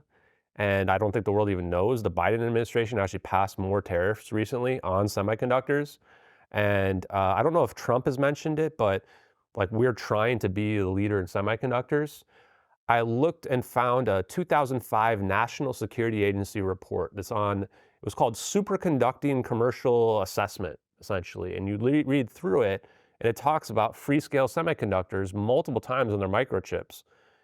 Superconductivity is a very important concept for people to understand because it's a macroscopic quantum effect. When we deal with quantum effects, these are like magic, basically, that we can't describe on the smallest scales. Then when we talk about macroscopic, it means that like we can actually see these types of effects. Superconductivity in a circuit means that the electrons are flowing freely with no resistance whatsoever. When normally, like your phone, when you use it, it starts to heat up. The reason why it's heating up is the electrons are bouncing into atoms, and that causes heat generation that is lost due to entropy. And therefore, your phone runs out of battery and stops working. But in superconductive situations, it doesn't heat up at all. So presumably your battery life would be much longer. And this is why we've had this LK99 situation like a year ago where people are saying, like, we can make a room temperature superconductor and we can see these quantum effects at the macroscopic scale. In fact, there's videos out there, and I will share this video with you because I want your audience to see it, where people in Korea and China were proving it to people in the West, where they have a literal rock, which is this metamaterial of LK99 that they produce. And it's not one exact composition, but they've basically, at the atomic level, created this metamaterial that is floating freely over a magnet. And not just floating freely, but it's flux pinned. It's called the Meissner effect. And you can like hit it and it just kind of like wiggles but stays stuck in position there. And when you look at that, it seems like anti-gravity. It seems like magic. Nobody can debunk it at all. Like they even take a loop ring and they loop it over the top of it. And so you can see there's nothing, it's not hanging by a wire or anything like that. And there was actually some disinformation that was passed around this as well, where what they do then is they have a bunch of people try to reproduce it. And then if one person fails, all of a sudden everybody on social media says, oh, we failed to replicate it. It must mean whatever they did was fake. And it's one of those situations, again, where it's like you're not believing what you see with your eyes. Mm-hmm. It's kind of like me. I use this analogy saying, if I say, here's a recipe for lasagna, and here I'm going to make this lasagna and you eat it, you say, oh, that's really great. And then somebody else goes and makes it and it's crap. They would say, nope, lasagna doesn't exist. I tried to make it and it doesn't work out, right? Like you didn't follow the recipe correctly. So we've got these people that are highly advanced semiconductors. We've got this NSA security report saying the United States government needs to invest in this, and then by 2010 or 2012, we could have superconductive microchips. In fact, these superconductive microchips are most likely used in advanced AI and some of these other supercomputers, quantum computers that we have out there as well. And we've got this trade war going on as well. So you can start to see a scenario where, what if these people had developed some advanced technology and now they're going to China?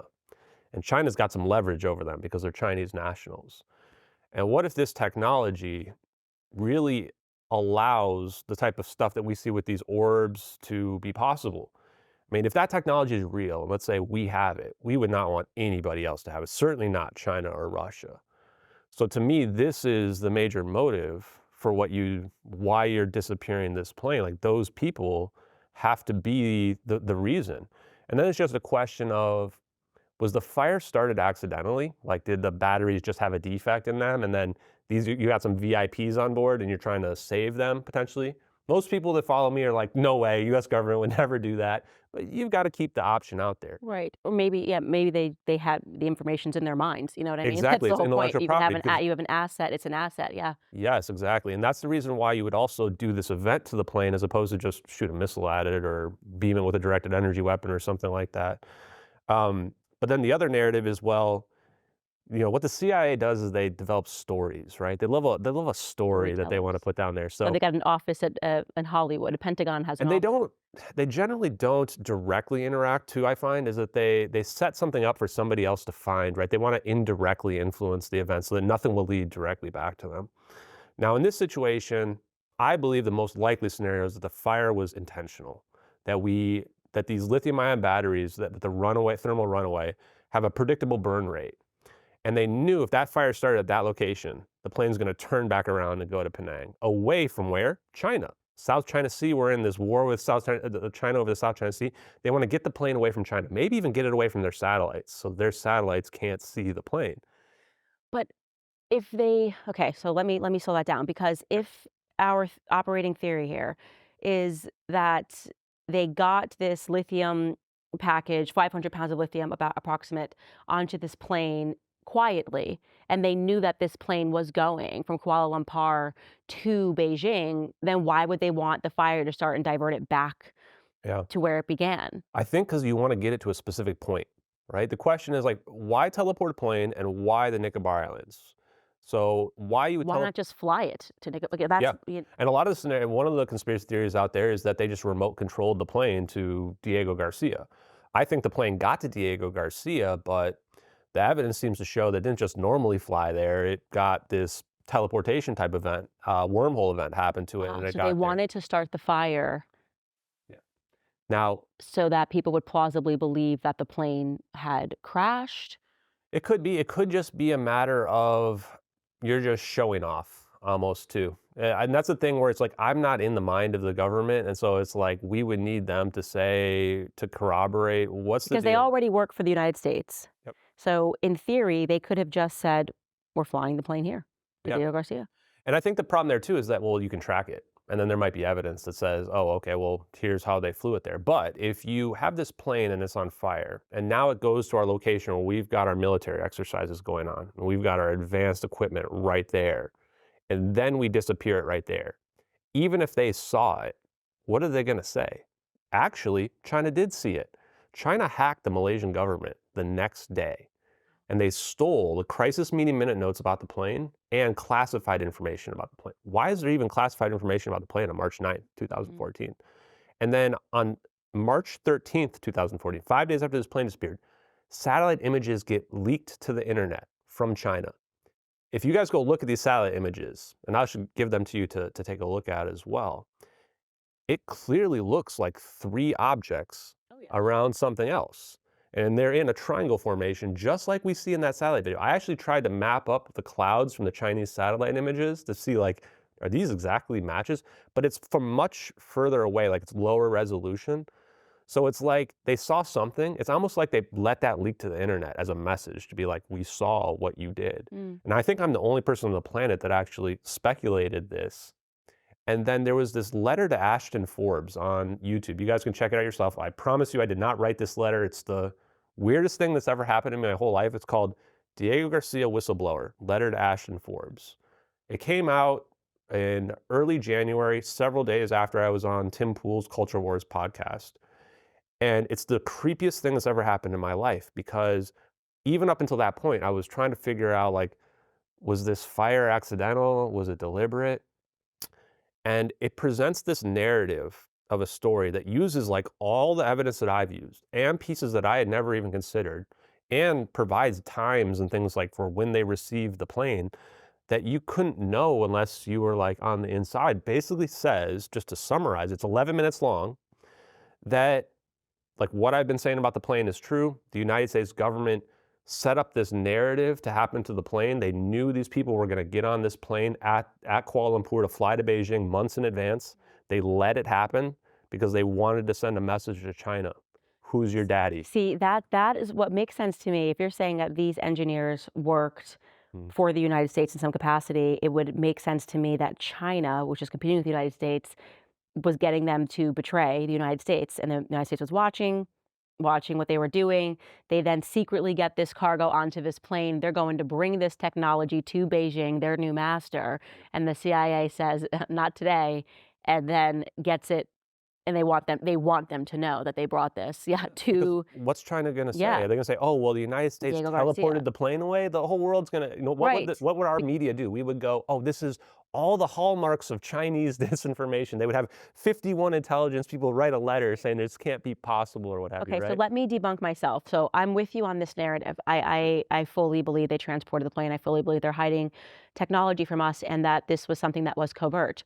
But if you are China at that moment, you could cause an international catastrophe in Yeah. terms of just releasing the evidence that the American government is hiding technology, unless it's one of these situations where victory would be Pyrrhic, where it's like then all of a sudden they're like, wait, then you're hiding tech. You guys have all known this, and we're all kind of enslaving our people in some capacity. But yeah, I mean, China could have just released information about the plane at the detriment to the United States. And maybe they made that letter to me. I truly don't know. Now, the more time that goes by, at first I thought, well, maybe this is somebody pulling some kind of really elaborate prank on me. But they had stuff in there, like they tried to get me to watch this Joe Rogan podcast with Randall Carlson, who I didn't even know who he was at the time. And it's all about these geometric shapes and plasmoids. And I've now only, after digging into the science, realized that that's really what these orbs are, is a plasmosphere. So whoever had sent me this, and they basically say like this power is unlimited. Like people really have to understand that even the letter says if two warring factions had access to this power, the Earth would not last one day. And we're not talking nuclear weapons. We're talking like, poof, we're not here anymore type stuff. And that this is so frightening that this is why they keep it secret. The last part of the letter is honestly gives me chills every time I listen to it, which basically says that how do you defeat somebody that has unlimited power, the ability to take a Boeing 777 that's burning out of midair, that has complete control over the media and crafts the perception of events that they want. And it says, after a decade of lifetime in their service, I think I know the answer. You talk about them and you don't stop talking.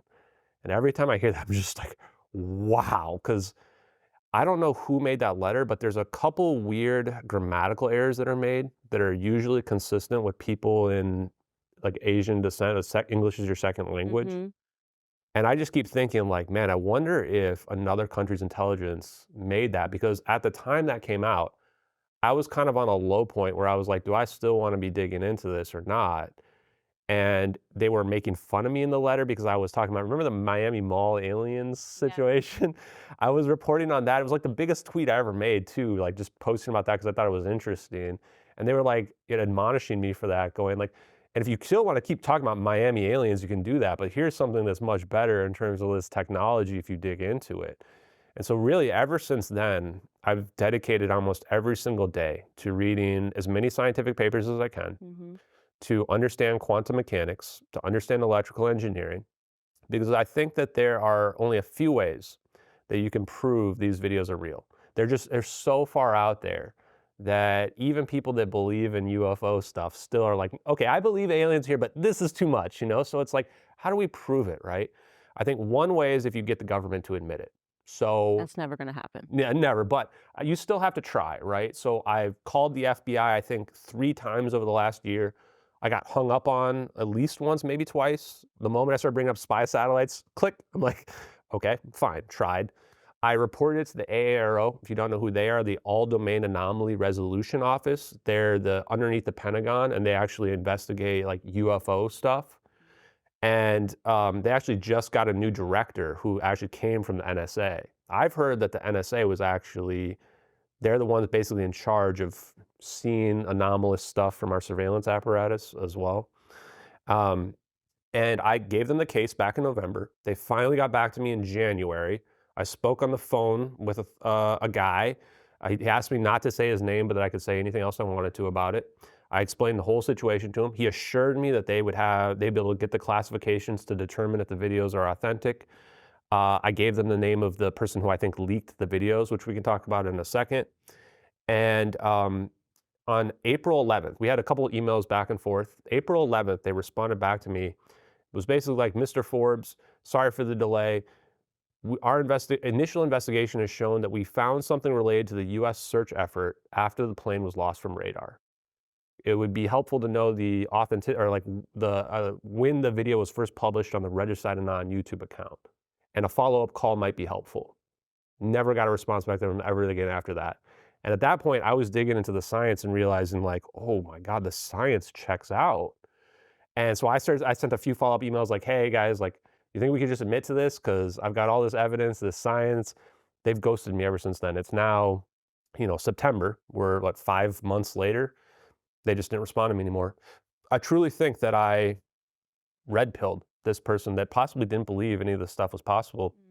And then they found out it was, and basically higher-ups call and say, stop talking to that guy. Because there's nothing they could say to me that doesn't hurt their cause in terms of trying to keep it quiet, I'm going to take a pause there. Thank one of our sponsors at the wellness company, because the world is getting more unpredictable each day. Political insanity, rumors of a civil war, an unstable stock market, and now the looming threat of a new global health emergency. Yup. Did you know that there's a bird flu summit coming up this week in Washington?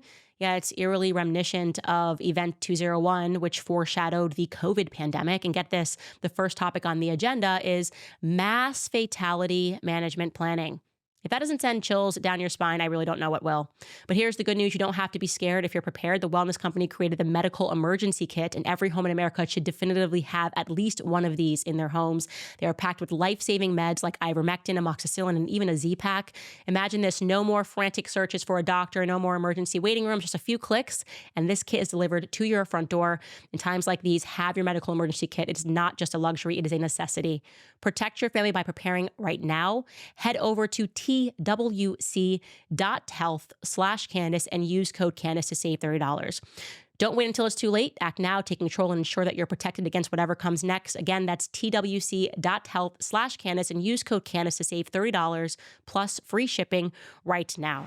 It's fascinating to me how many people in the military have come out and said to the public they're keeping technology. I mean, we're talking since the 60s. You have people like William Cooper, who kind of notoriously was one of the first people who really put himself out, then kind of got killed because they were trying to arrest him for taxes, who knows, but who similarly started his book, what was that called?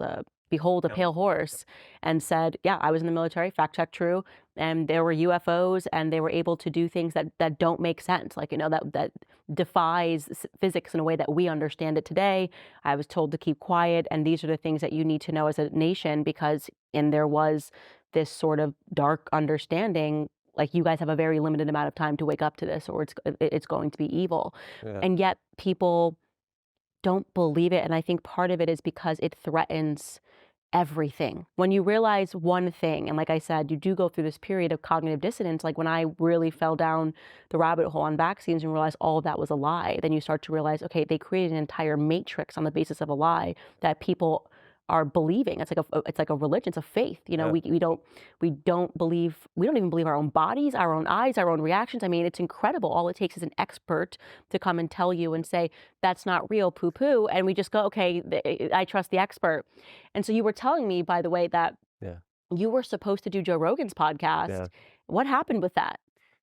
Yeah, that was wild. I woke up one morning and I look at my DMs and Twitter, and there's Joe Rogan's name. And I mean, for me, like, I'm just a normal guy that's now been escalated to this extraordinary situation. And I was blown away by it. It's like, hey, I saw your thing about the plane. I want to talk to you about that. And ended up getting like a date set up and everything with his booking agent, and then all of a sudden I get this message back saying like, oh, there's been something has happened, and I'm kind of like, right, like this is interesting. And then Joe Rogan DMs me. He's like, well, I saw this stuff on Reddit, and I think this might be debunked or might be like some kind of hoax or something like that. And I didn't want to push too hard because like I know how hard it is to believe some of this stuff. But I did kind of give back my counter evidence, like, sure, you can believe that if you want, but like here's the counter arguments for it. He also sent me a podcast where I feel like I was kind of set up on that wasn't very fair, that has a very kind of disingenuous title to it related to like so-and-so gets exposed or whatever, which certainly never happened. Do you know how many videos there are of Candace Owens gets exposed? I mean, it's incredible. Well, that's part of the reason why I like talking to you, because like I think you know how the media this game works. plays. Yeah, absolutely. It's a nasty game, and you were like new to it. So. And I was very new, so I was very naive too at that point. This has been a learning process for me in general. So I said, okay, you know what? No problem, Joe Rogan. And actually, the last message I sent to Joe Rogan was that, I appreciate it, and if you change your mind at any point, like reach out to me, because I really believe that as time goes on, the science will be vindicated, therefore the videos will be vindicated. We're never going to find the plane, so it only gets more and more momentum, which is part of the reason why I'm talking to you right now. And then Kurt Metzger was the one who took my spot on the show. I remember it was March 25th was the date that I was supposed to go. So I watched it with some intent, and actually they talked about the videos. They didn't mention me by name, but they talked about me. Kurt Metzger called me that autistic guy, which I don't take too much offense to. Kurt Metzger's a comedian. He's a funny guy. Means you're smart, right? Yeah, these day and age, I feel like it does. But Joe Rogan let something slip. He said, I talked to my buddy Jeremy Corbell, who's this UFO disclosure guy. He's friends with George Knapp, who's a journalist who these guys brought kind of Bob Lazar to the limelight. And it's an interesting parallel there, because Bob Lazar, I think it was the late 80s or early 90s, said he worked at this place called S4, which is Area 51. He put Area 51 on the map. And he said he saw these craft and what have you. And Bob Lazar has been on Joe Rogan. So this is how Joe Rogan knows about Jeremy Corbell and Jeremy Corbell and George Knapp. Well, I've got sources and people too who tell me information. And what I heard about that situation is it wasn't Jeremy Corbell that told Joe Rogan, but that it was actually George Knapp that told him that the videos were fake and not to talk to me, which I think is really hypocritical, because these guys, I've seen the videos that they've pushed out over the years. Nothing they've pushed out is even remotely as compelling as the MH370 videos. There's not a real live event. There's not two videos from military from two different angles and thermal and stuff like that. And it seemed a little bit weird to me, especially because I watched some of these guys' content, and it's always about aliens, aliens, aliens. And I have nothing against aliens, whatever. People want to believe they're real or what have you. I would say that if you are interested in the concept of non-human intelligence, you should look at the chart of all the options, because there's like 50 different options out there. And the thing is, like, I think those guys are telling the truth as they see it. Jeremy Corbell, George Knapp, and I know they know Lou Elizondo, who's making the tour right now because of his book. They never talk about United States surveillance capabilities.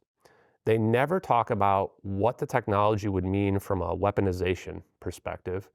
And that just rubs me the wrong way, because it feels like they're being controlled about Limited what they hangouts, say. I think, is the term that they use, where like they intentionally give you some information to kind of make you think that you're getting to information, but actually like it's not. It's kind of controlling what information you're getting to. So, and there is a lot of that. I mean, the CIA definitely does engage in that, and they do have people that go out there and you're like, oh, this guy's blowing the lid on this, but really he's got a very controlled amount of information that they're allowed to present. I'm not familiar with those people because I didn't really get too involved in the UFO community. I tend to believe that if the media is ever telling it to you, it is with the full authority of the CIA, and there's a reason why they're suddenly showing you all of this stuff. And they admit real quick too that like I've listened to pretty much everything these guys say, because I hone in. I want to figure out like what's these guys' agenda, what's the agenda in general. I've come to the conclusion, and by the way, you're not missing anything not being part of the UFO community. It's not my cup of tea, to be honest with you. They have, in my opinion, some type of slow drip process that's going out there. I've heard Jeremy Corbell say directly that he does not think it can be our technology, that he was told from the Nimitz incident that Commander Fravor was told by the CIA that the Tic Tac is Lockheed Martin technology, private military defense contract. And I went, whoa. But he's like, no, it's not possible. It has to be aliens, essentially. And that Jeremy Corbell has said it multiple times that there's stuff they can't say because it would impact national security. And I go, wait, aren't you an independent journalist? What could there be? Certainly aliens is not impacting national security. And I've also heard, Lou Elizondo say this as well. So these are the things where I get a little bit worried because a lot of what these guys share is not verifiable. And the videos, especially that Jeremy Corbell and George Knapp show, where are they getting these videos? Some of these are military videos. I don't see people going to prison for these Right. videos, right? So Usually, if you are giving a truth that you're not, you should be treated like crap from the media. You should yes, either be arrested, you got to be like Chelsea Manning, Edward Snowden. Like when you're giving information that the government does not allow for you to give, you're going to get smeared, you're going to get libeled, and you could impossibly get in prison. And if you're not facing any of that, then that means, in my view, and again, I don't know these people, so I don't follow this community, that means you've got the full authority and blessing of the United States government. yeah. And when you look at the videos too that they share, and it's usually not stuff that's very anomalous. Like it's just some lights in the sky or something that's a triangle shaped, or they had this jellyfish UFO that was just floating around.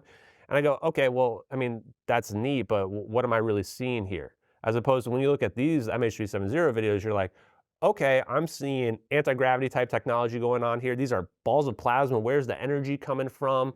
And did they just wormhole a plane away? Like this is the stuff where a lot of these guys are even talking about it. When Lou Elizondo was on with Joe Rogan just recently, he even mentioned like the concepts, or at least his book mentions the concepts of a warp drive. And the other part that really freaks me out about these guys is that they never bring me up and never talk about me. I've reached out to some of them. They've never replied. And yet they're saying a lot of the same stuff. Lou Elizondo's book talks about a video that he saw, a 23-minute video, and the UFO community is very familiar with this 23-minute video situation. It's been kind of this mystique that they've been wondering about it for many months. He wrote about it in his book. And what he said was that it was a video of a Predator drone with 3 orbs in a perfect triangle formation, like playing with it that seemed to be autonomous, that had structure to them. And I just read that and went, that is like very similar to the drone video that we were just watching in this interview. If you're promoting that, why would you not want to talk to somebody like me, especially if you claim to be for disclosure? But then you can kind of see the reason, right? Is that national security. This technology is a weapon. This is, and like you were saying about China, Russia, going back to why would you do this? Is like, you can imagine all these countries are trying to figure out how to weaponize this technology. And while it seems like it's magic, I would argue that what we see with the orbs is like the first iteration of it. If there are some alien species out there that we figured this out from or whatever, they're like way up here, right? And the orbs are like the first iteration of that. So you can imagine there would be like this almost like Cold War race for this technology to figure out who can advance it first, or like World War II with the atomic bomb, trying to figure out, because whoever has the most advanced version of this has complete control over the planet. And this would explain why these guys are talking about, well, it's a national security thing, I can't say that, why they don't talk about the surveillance apparatus, why they never talk about the weaponization of it and the capabilities of it. So I took a different approach, and I said, well, we can prove it if the government admits it, never gonna happen. We can prove it if the leaker of the videos comes forward, and we can prove it if we can explain the science. Because I'm like, I'll take anything I can here, And so I started looking into the science as much as I could. I decided I was going to learn quantum mechanics, learn electrical engineering. And, it's only been probably 9 months or so for me, but I've learned enough to have this conversation with you and not feel super uncomfortable that that I'm not doing it justice in general. You're doing a great job, and you're also communicating in a way that the masses can understand it. Yeah, and I think they're going to appreciate the science part we'll talk about here in a second as well. And people are going to say, well, how does this guy figure all this science out in only 9 months? It can't be possible. I remember some podcasters saying, well, people spend 10 years, and then it's like this idea that you have to have this certain amount of time to be an expert. I went to medical school. How could you possibly understand vaccines after telling me you studied it for a year, Exactly. But the point, though, is that if those videos are real, then that's like being the teacher who has the answers to the test. So you've got a leg up right away, because now you're just trying to figure out, how do I show the work? How do I explain this? Which is what makes it really easy for me to kind of figure out, like when I read scientific papers, concepts and stuff, like which ones have merit versus which ones don't. And I ended up finding more, it was actually blew my mind how all the science that explains those videos is all out there. And it's been out there for decades. Like we're talking since the 80s. But they also part of what's happening right now in creating these kids that Yep. effectively all have ADHD because they're on TikTok is they can't even focus to watch a 3-minute video, get alone to read a science paper and try to comprehend it. Like we're even you see the attention span is just getting shorter and shorter and shorter, and that is also a part of what the public school system, I believe, is intentionally doing. Is like they're not even going to be able to read. I mean, 70% of Black students in California can't pass a basic reading exam. You have the illiteracy rate right now in America is stunning. Yes. And so, like I say, we have this very short window where we're going to be able to have people who don't work and are not controlled by the government to get obsessed about these topics independently, to bring this forefront to the public so people really understand what's happening. And fortunately, you, like the way I got about vaccines, you got about this. Yeah. And so we need people like this who are like, for 9 months, and here's what I'm learning, and here's what I'm finding. And so you're seeing, in the same way that I saw, there's tons of scientific literature that pointed in the direction that vaccines were always a farce. You're saying that you were able to find this scientific literature that pointed to this conclusion. But of course, who's going to go look that up on a Tuesday afternoon? So what did you discover in that? Yeah, well, actually, right before that, I want to make sure I talk about the leaker because that's really important. The second way that the videos can be proven to be true. There was a day or several weeks in October, because when we first talked on this interview, we were talking about the videos, the timeline of the videos, how the videos were recorded, etc. And I was like, well, wow, I have this like psychological profile for a person who potentially would have leaked this video. I was calling them Agent 370. And I thought, I wonder if I can, Agent 370. because there's somebody who leaked this stuff, right, went against the government. And I thought, I wonder if this person was charged, because they had to have been caught. Because if this is a Citrix session, there's logs for that. There was a screen recording. It wasn't somebody with a camera, like filming it like this.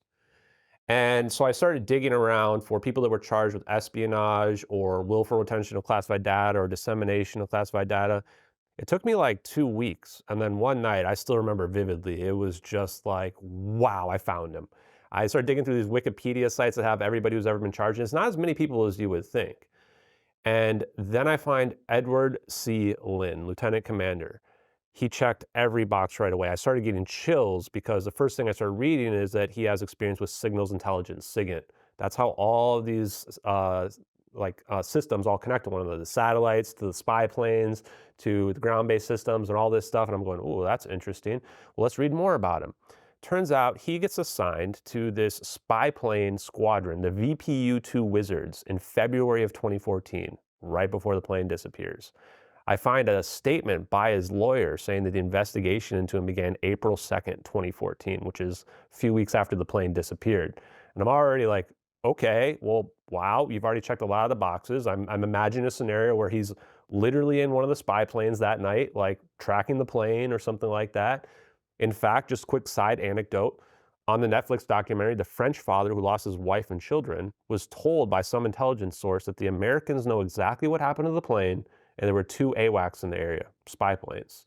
So we've got this lieutenant commander. I look him up. He had been like some kind of liaison to a congressional person as well. Like he was a naturalized Taiwanese American. He has potential connections where we might have been using him as a spy. He had some kind of pre-existing relationship with the FBI and NCIS.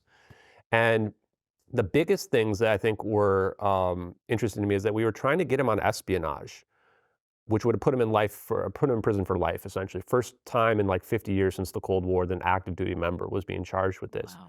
We ended up having to admit there was no evidence of him exchanging any information with anyone from China at all, which is a weird thing. Like if you're charging someone with espionage, you'd think you'd have evidence of it. And his lawyer also said that the classified information in question was available on the internet. I went, okay, what could we be trying to get him in life for classified information that's available on the internet? They were going to put him in prison for life. And they also caught him with flight manifests that include search and rescue code names as well. And I'm just looking at that going, wow. So it turns out they forced him into a plea deal. And he ends up like issuing this statement about what he did was wrong. They mistreated him. They made sure they held him in prison, pretrial detainment, and that he couldn't talk to the media or anything like that. The government was actually afraid of the case going to trial because they were afraid they would have to show what the classified information was that he leaked. And I'm just going, how can it not be these videos? Like, everything checks out. His plea deal, the espionage charges got dropped. He just had basically 2 charges of willful retention of classified information. And by the way, they stuck on a prostitution charge on this guy. They're trying to put him in life of prison. They're sticking on a prostitution charge on there because they're trying to, muddy the waters and damage his reputation. His family even set up a website saying like what's happening to him is not fair, blah, blah, blah. Such an interesting case, and I recommend people check it out. You can only find the articles if you change your search range from like 2014 to 2016, and then there's nothing about this guy after that. So the plea deal was 9 years in prison. This is so disproportionate to just dissemination of classified information. If you look up similar cases, even in his appeal, he argued that this was way too much time compared to other people. Usually for stuff like this, people get like a few months slap on the wrist or what have you. There's even cases where I found recently where people were actually convicted of actual espionage, where they exchanged money with information from China, and they got like 2 years in prison. So you're like, something is wrong here. They also had to have military members testify in court as to why what he did was so damaging. So you can begin to see a scenario where this guy saw these videos. Maybe he didn't even know what was going on in those videos. Maybe he just thought it was aliens or UFOs. He leaked them to the internet, or he leaked them to one of his counterparts and his friends in Taiwan, because he had a lot of connections, and then they leaked them on the internet. Maybe he didn't even know they were leaked on the internet. And then his whole world comes crumbling down where the government's coming after him because they're going, you just told China and Russia and all our adversaries all our secrets about our super secret technology that no one can know about, like, more secret than atomic weapons.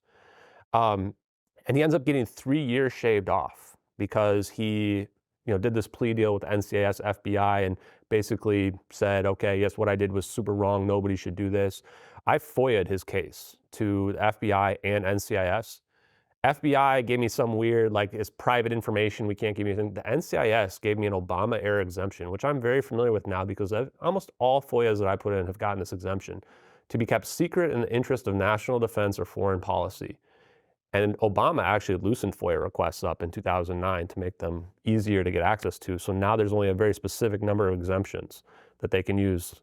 And they used one of those exemptions to not give me anything about his case. What about his family? Is Is he still in prison? So he got out probably based on the time frame, like 2021, what have you. I've actually thought about going to just knock on his door. I tried calling him, like we found where he lived and his contact information. It's kind of scary, easy to stalk people on the internet these days. And the phone number that I called, somebody picked up and hung up right away. I've only ever called one time. Is he still being watched? Yeah, because if you signed a plea deal and these videos are what you leaked, you can't say anything. If you say something, you're going back to prison. Right. So this is why, like, once you've served your time, you've served your time. They can't charge you twice for the same thing. But if you did a plea deal, though, part of the plea deal might say you can never talk about this, otherwise we can put you back in That's prison exactly again, right. So this is why people ask me why you get haven't into you First done- Amendment trouble with that, though. Yeah, and that's why, like, Fight. so what I did was I reached out to his lawyers, and Wow, I love how obsessed you are. This is amazing. I'm like a dog with a bone. Once I've that's got how on there, I am like, when I'm I'm not like, letting no. this get away. Yeah. Like, no way, right? And so it's like, this is why I want people to understand, like, well, Ashton, why won't you just let this go wherever? Because, like, I want answers and nobody will give them to me. And Why would you want someone to let this go? I mean, imagine you're on this plane, you're like a passenger, and it disappears and the world just moves on after a couple of weeks. I mean, of course, we need to understand what our government is capable of because we're being enslaved by the government. Absolutely. So you reach out to his lawyer. Yeah, so I talked to a clerk, talked to her for like an hour. I break down like, hey, this is the guy that did this, and you should have him go to the media, make a statement, because he needs to come out as like a whistleblower, like a real whistleblower, not, oh, I'm going to tell you some stories that are approved by the government, but like, I saw the craziest thing ever. I leaked these videos. They're real, blah, blah, blah. And then I get a call back on a Sunday from another clerk, and she wants to talk to me some more. I end up talking to her for like an hour and a half. I'm pretty sure I red-pilled both these people because they're like, I want to follow you on Twitter and all this stuff. And I never got a response back from the lawyer, but all of a sudden I was on their mailing list. And I still remember the first thing I got from them was this thing about this UAP disclosure bill and the protections that it might give whistleblowers. And it was this seminar that they had held, but it was like retroactive. Like it had happened like a week before, and they sent it to me, and I'm like, this is weird. I've only gotten a couple emails from them ever, and that was one of them. So I didn't really press the issue, but I do leave that in my back pocket as something where, like, you know, I know that they're probably, if this is all real, the intelligence communities are watching this interview right now. I'm just going to go ahead and say, like, at any point I want, I can go find Edward C. Lin, knock on his door, and be like, hey, man, did you leak those videos, right? He can lie or he can tell the truth. If he really did, though, this guy is a real hero. Like, this is the kind of thing where you're showing the world, I would argue it's a crime, that what we did with that plane potentially, but not just that, like, it's, Clearly it was a crime. There were Yeah. passengers on that plane. well, it's kind of hard though. It's like, It's like mass murder in order to preserve or to interrupt some technology and send a message to China plausibly. I mean, that's one narrative that but let's be honest, like, mass murder. nobody's going to face there's no way anyone faces any consequences for this. No, No absolutely chance. not, Like, no. Obama knows what happened to this plane, 100%. And the reason why I know that is because I've also been listening to a lot of what these CIA agent, like, not quite whistleblowers, but people that I think are being forthcoming with information talk about. And he might not have ran the operation, but after the event, like, the director of national intelligence would have written up like a briefing about it that would have gone to the president, and then the president's the one that issues the policy, like, how are we going to respond to this? And he actually went to Malaysia a month later. Barack Obama did. It was the first time a president has gone to Malaysia in like 50 years, and ended up talking with Najib, who was the prime minister at that time. I don't know if a lot of people realize this, but Najib is like one of the biggest criminals on the face of the earth. He got caught in the 1MDB major kleptocracy scandal, biggest one ever. $700 million of money was in a bank account in his name. He's the one that said the plane went into the South Indian Ocean. There's a picture of Barack Obama shaking his hand. The prime minister before and after him, Mahathir, he was actually prime minister when I was living in Singapore, beloved by Malaysian people. He says that the CIA knows what happened to the plane. Of course, yeah.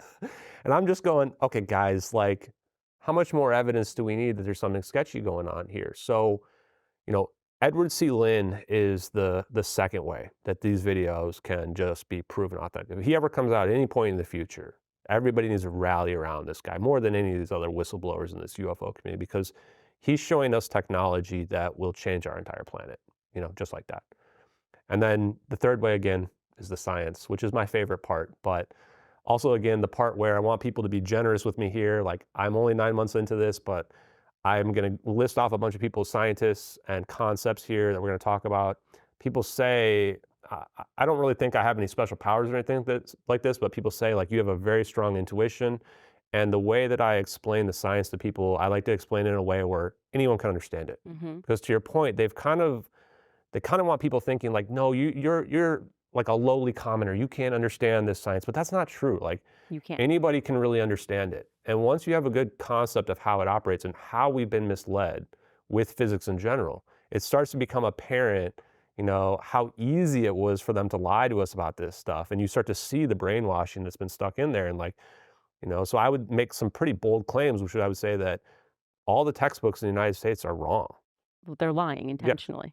They're misleading us, and they want you to think a certain thing. It is kind of like COVID, where they implant this message into you, and you just repeat the message, like brainwashing. And that's one of the things I hear a lot related to the physics that I'm about to present as well. History, physics, everything is intentionally, it's meant to Especially propagandize history us. too, not to go on a tangent, but, you know, I'm one of those people too that I usually think that there's three sides to every story: your side, my side, and the truth, or what have you, right? It's always somewhere in the middle out there. And people always look back at history, even scientists, other historical events, and, you know, you bring up, well, I don't think it really happened exactly that way, and then everybody jumps down your throat because the authority told me that that's how it must have happened. And if there's anything that people take out of this, these videos end up being proven real. I want people to realize how easy it is for them to brainwash us, so that we never let it happen again in the future. They're doing it to us all the time. It's not just Malaysian Airlines Flight 370. I personally believe, whatever your political opinions are, that they did it to us with COVID as well. And they've done it to us with many other events. There are always mass psychosis events, and they've been doing this, and it really picked up in the 60s, where they realized that they could make everybody pay attention to something and then modify human behavior based off of an event and how people would react to that event. And that's why you guys who watch this know that I say you must read Chaos and learn about MK Ultra and the Charles Manson thing that didn't really maybe happen at all, and it was just a federal event to modify our behavior against, to end the hippie generation because they wanted to go to war. And once you comprehend, and just like that, who was the guy who wrote that book? A reporter that was supposed to write 5,000 pages that became so obsessed with this case when he realized that he was being lied to, went through FOIA requests, 25 years later, went flat broke trying to get to the bottom of what happened with the Manson murders. And in the process, he gave us just a tome of evidence that shows us that our government has been intentionally manipulating us and lying to us about the big stuff, because our brain goes, there's no way that this could be a lie, because you realize how big of a lie would have to be. Yeah, they've realized that our brains go, no, there's just no way, because they could never lie this big. And it's actually easier to tell a big lie than it is to tell a small lie. Absolutely. And so this is one of these things I'm so grateful that you're obsessed with, because I'm at the point where I want to pull my kids out of school, because I realize the purpose is to make them dumber and slower and convince that they're smart. And what I do want you to get to is this is let's get to the dark stuff, as in, what are the implications here? Like, if you are correct, and I think you are, just by the way that you're being treated. That always tells me the first thing. Like, if as soon as they're going to dismiss this person, I'm like, okay, that's the one I want to listen to. And I can see how obsessed you are. I also see that you're very smart and how dedicated you are into learning this. What are the implications here regarding energy? Yeah. And just real quick, the FOIA thing that you said as well, I learned a lot about FOIAs. They reject FOIAs for anything they want. I FOIA'd the airplane regarding to NSA, gave me the same Obama air exemption to be kept secret in the interest of national defense under this subsection that includes covert operations. So I also FOIA'd a fire suppression bottle that showed up in the Maldives that had to have been empty because it floated, and it looks exactly like a fire suppression bottle from a Boeing 777. And I didn't even mention MH370 on that FOIA request. I said, NSA, give me whatever you've got on a random fire suppression bottle. Also rejected for the exact same exemption as well, which to me is like, guys, how many rejections do you have to get till you realize there's something going on here? And what does this all lead to? There was a day where I realized this is all about free energy. And I went, wow, if you connect and follow the dots with the science, if you ask yourself, where's the energy from these self-sustaining coherent orbs coming from, you realize that all of it comes back to Tesla, goes back to JP Morgan, these concepts from like 100 years ago, where space is not empty. Space has energy to give. In fact, it has a huge amount of energy to give. And that's what quantum mechanics tells us. And this is one of the big lies that we learn in schools, that sure, quantum mechanics exists and it shows there's this energy that's out there, but it's not enough to get anything out of it. It's called the vacuum catastrophe. Is that classical view of space-time says, well, there's only this tiny amount. So we've got this stuff going on, but we can't access it. But quantum mechanics says, no, it's like 100 orders of magnitude more energy than what you think it is. Essentially infinite, unlimited energy. We're talking the Dirac sea of energy. We're talking the ether. And the ether, I remember Terrence Howard went on Joe Rogan. He got every single physicist jumping down his throat for what he was saying. One thing he was absolutely correct about was the luminiferous ether. There is an ether that's out there. In fact, Dirac, I believe, have quoted as saying that the only way that this makes sense with quantum mechanics is that there must be a medium for an electromagnetic wave to traverse through. And people will say, well, Ashton, the Michelson-Morley experiment in 1885 said that there's no ether. That's not actually what it said. They use an interferometer. And so an interferometer is like basically taking a mirror and you bounce your laser beams and have it split, and you're looking for a shift in your interference pattern. And they didn't see any shift in the interference pattern. So they said either there must not be an ether, or the ether must be flowing with the Earth itself.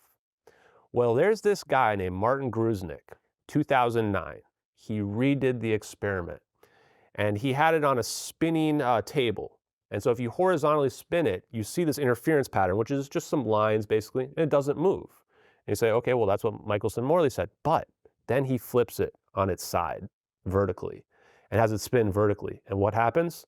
The interference pattern starts to shift. And the midpoint where it hits that kind of equilibrium point is perfectly parallel to the plane of the Earth. Now, what does this mean? There's another scientist whose last name is Ishmael, who reported the paper in, I think it's like the ISOR, Physics Study Review, that says that there is an ether, it's just a vertical force, not a horizontal force that we feel that's going on. And says that this can unify gravity and the blue shift that we see with respect to this. So I would argue that Martin Gruznik proved that experimentally that there is. As far as I know, no one has been able to explain the fact that he just flipped the Michelson-Morley experiment on its side and saw it differently.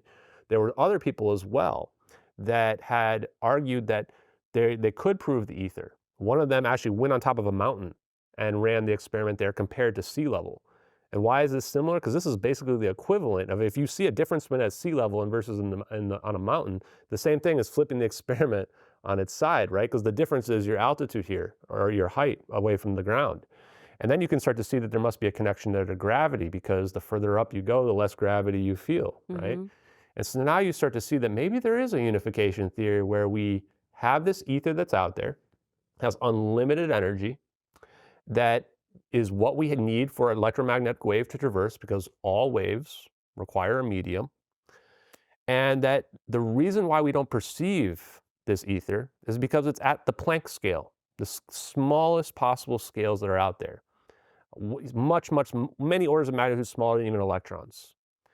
And this has actually already been physically figured out for almost 100 years. So when I started digging into the science and finding these papers and watching these engineers who I now revere, I just started going, holy crap, this has been out there for that long. Kaluza in 1919 proposed an electromagnetic gravity unification theory. And there were some issues with it, so Klein came in and they fixed it up. So in 2026, it was approved out there. And what they did was they unified these theories through an extra dimension. Sakharov, who is a Russian physicist, 1967, 1968, he helped develop atomic bombs and hydrogen bombs for the Russians, theorized that zero-point energy is basically what the ether is made up of, could explain gravity. Hal Puthoff, he's well known in the UFO community. They've tried to discredit him. If you read his Wikipedia page, it's disgusting what they try to do to this guy. 1989, he comes out and takes Sakharov's theory and says, this is correct. I can show mathematically that that zero-point energy can explain gravity, and that we can explain why there's no negative mass, and it can all be unified correctly with math all lining up exactly. The key takeaways from his paper, which everybody needs to read, Gravity is a Zero-Point Fluctuation Force, is that gravity is not a fundamental force. It's actually an induced effect from this zero-point energy field that we're always in all the time. And he says that we can shield electromagnetic waves in a Faraday cage. Like if you remember Enemy of the State, Gene Hackman's in this cage where he's blocking the electromagnetic waves so the spy agencies can't find him. That's a Faraday cage. But you can't shield gravity. And the reason why you can't shield gravity is because it's happening at that Planck scale, the zero-point energy scale that's out there. And so this paper really takes the concepts and mathematically shows that it's legit. And this was 1989 going out there.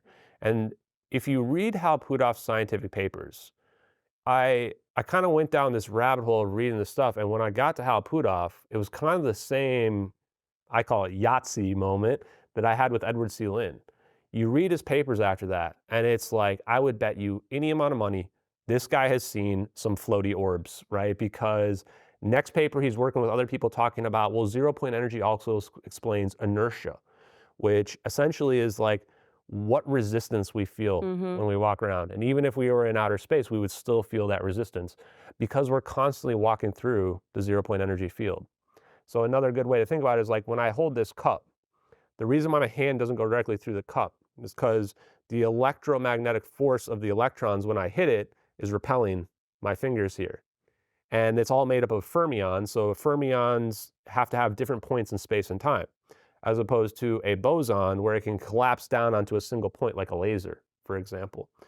So if we now realize that the 0-point energy field can explain gravity and it can also explain inertia, then, and we know that we can't shield the gravity, well, what happens if we shield the 0-point energy field itself?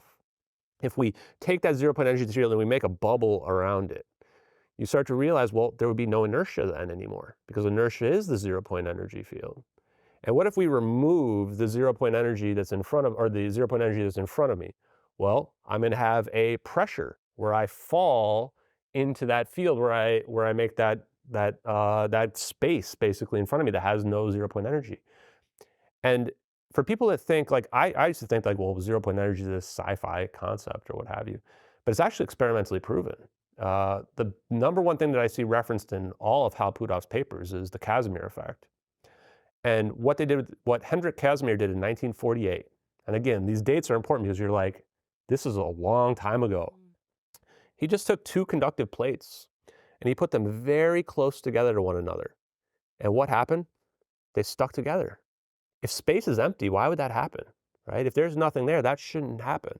The reason why that happens is because certain wavelengths of the 0-point energy can't fit between the area between the plates. And so it creates a negative pressure differential. There's less pressure between the plates than on the outside. And that's what causes them to stick together. And so this is the part where people looked at that and they go, is that negative energy? Is maybe we're looking at the issue of negative energy wrong. Maybe it's not this exotic purple substance or whatever that's out there. Maybe it's just the absence of the 0-point energy out there. What I would want people to think of is this. Classical view of physics would say, you're in an ocean that has no water in it. You're at the bottom of the bed down here. There's nothing there to give. The quantum mechanics interpretation say the lake or the ocean is completely full, and we are at the surface of it in the equilibrium of that energy.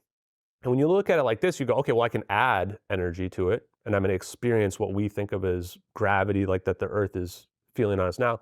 But you could also suck away some of that energy. And if I pull that away, that's negative energy. At the end of the day, it's all just normal energy. It's just a matter of from the equilibrium level, if you're above the equilibrium or you're below the equilibrium. And so this is also what Dirac proposed. And T. Henry Moray wrote a book called The Sea of Energy. But Dirac proposed this idea of a Dirac hole, which is this idea that maybe all energy comes from this 0-point field. And you can pull that energy out, and now it becomes real energy that we can interact with on a daily basis. So this is what's so revolutionary, because when you think about this, this is how I realized, oh, free energy is now possible because there's something there to give. And they've done experiments like the dynamic Casimir effect, which would say they take these rotating mirrors and they have them spin around very, very rapidly. And even conventional physics will say that these virtual particles are popping into existence all the time. What the dynamic Casimir effect does is essentially capture them. Is that in that split second where they're into existence, they bounce off the mirrors and they become real photons, real electromagnetic energy that gets just pulled directly out of the ether. A lot of the physicists that are watching this right now are people who are skeptical, are going to say, well, I was taught that there was nothing there to give, and I was taught that this shouldn't be possible due to the laws of thermodynamics. They're going to say, you can't get free energy because energy is not created or destroyed according to the first law of thermodynamics. And we know that that's not a problem because we just change our perspective saying there's nothing there to give to now there's this huge sea of energy that's out there. And even classical physics will say that we have these virtual particles and that we don't know what dark energy or dark matter is, but we need dark energy to explain how the universe to expand the way it is. And physicists have historically said that dark energy must be negative based on the equations. So now you're starting to see that, okay, this sea of energy is negative energy. This can explain dark energy. And there's also this idea that I believe it came from John Archibald Wheeler, that the quantum foam. And the quantum foam is that sea of energy that's out there. The way to think of it conceptually with respect to 0-point energy is imagine that space is not empty, but instead tiny bubbles that are there. And they're all touching each other all the time. And then we're moving through them like we are just fish in the fish tank out there. And once you look at it from that perspective, it becomes a lot more obvious. The second law of thermodynamics is a little bit more vague, but it's basically saying that no system can be perfectly efficient, no closed system, because you're always going to lose a little bit of energy due to heat, entropy. Well, in this type of situation, all we have to do is take Pac-Man's mouth and open up our system. The analogy that I love to use is that of a windmill. If you just put a windmill somewhere, like in this house, it's not going to do anything, right? That system itself isn't going to produce any energy. But if you open that system up to wind and you insert that wind into your system, now you can produce as much energy as you can with wind, as much wind that can be produced. This is the same concept as open your system up to the ether, to the Dirac sea of energy that's out there. Now you have this capability. We have an unlimited reservoir of energy out there. Some people say it's like 10 to the 100 power, 100 zeros after 10 of energy that we can extract. So it's like taking a thimble and trying to empty the ocean full of the energy. It would never happen. And the moment you pull a little energy out of there, it kind of self-equalizes right away. Like, the water kind of collapses onto that location and fills that location back up right away. So we can get around both the first and second laws of thermodynamics just by doing that. And the other concept that I want to throw at you real quick, and I want to hear your thoughts, are where does energy even come from? Like, if the energy is coming from there, how does energy even really work? And I want to shout out Tom Bearden, who's one of the legends of engineers. He was lieutenant colonel, worked in black projects for decades. He put so much stuff on the internet, videos on the internet, because I think he knew like one day people are going to realize this stuff's true. And one of the big quotes he said is that all the coal and oil we've ever burned, all the wind and solar power that's out there has never added 1 watt to the electric lines, to the power lines, to the grid. And you're like, what is that? That's weird. What does that mean? And he says that all we need to have energy flow is a dipole. Imagine a battery or a capacitor. What is that? It's just an asymmetry. It means we have more negative charge on one side than on the other. And when you connect it to a circuit, it begins to flow and try to equalize. It's like trying to take the long route home. And once it all equalizes and becomes neutral, the energy stops. Our dipole closes. So he says the answer to this is keep your dipole open. As long as you have an asymmetry, a capacitor, a battery that has your more negative charge on one side than the other, energy is going to keep flowing out there. And he says what we've been doing wrong this whole time is we're destroying our dipole over and over again. We should think about the problem completely differently. What I tell people, and the analogy I give is like, if I push somebody on a swing, I don't constantly push on the swing back and forth, right? That would be silly. That's inefficient. I wait for the swing to come back, and then I push on the swing. And I push on the swing in a resonance, right? Every time it comes back. And you could, if you were to graph it on a time snap, you could see push, push, push, push.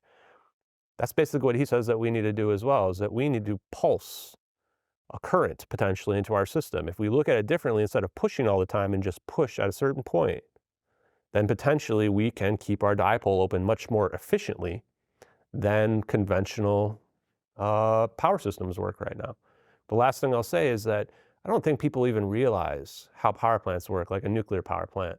I think a lot of people have this idea of like, oh, we're splitting an atom and then the electricity comes out of the atom and we're extracting that. And that would seem efficient if that was the case. That's not what we do at all.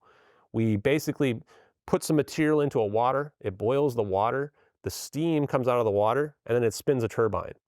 And that turbine is basically a generator, where it's like I could just hand crank a generator, and that generator creates the asymmetry of the charges, creates our dipole there. And this is what I think Tesla figured out. I think he figured it out over 100 years ago. I think many other people have figured it out. I think a lot of these over unity free energy devices that people have discredited really do work. Do you owe back taxes? Pandemic relief is now over. The IRS is hiring thousands of new agents and field officers and has kicked off 2024 by sending over 5 million pay-up letters to those who have unfiled tax returns or balances owed.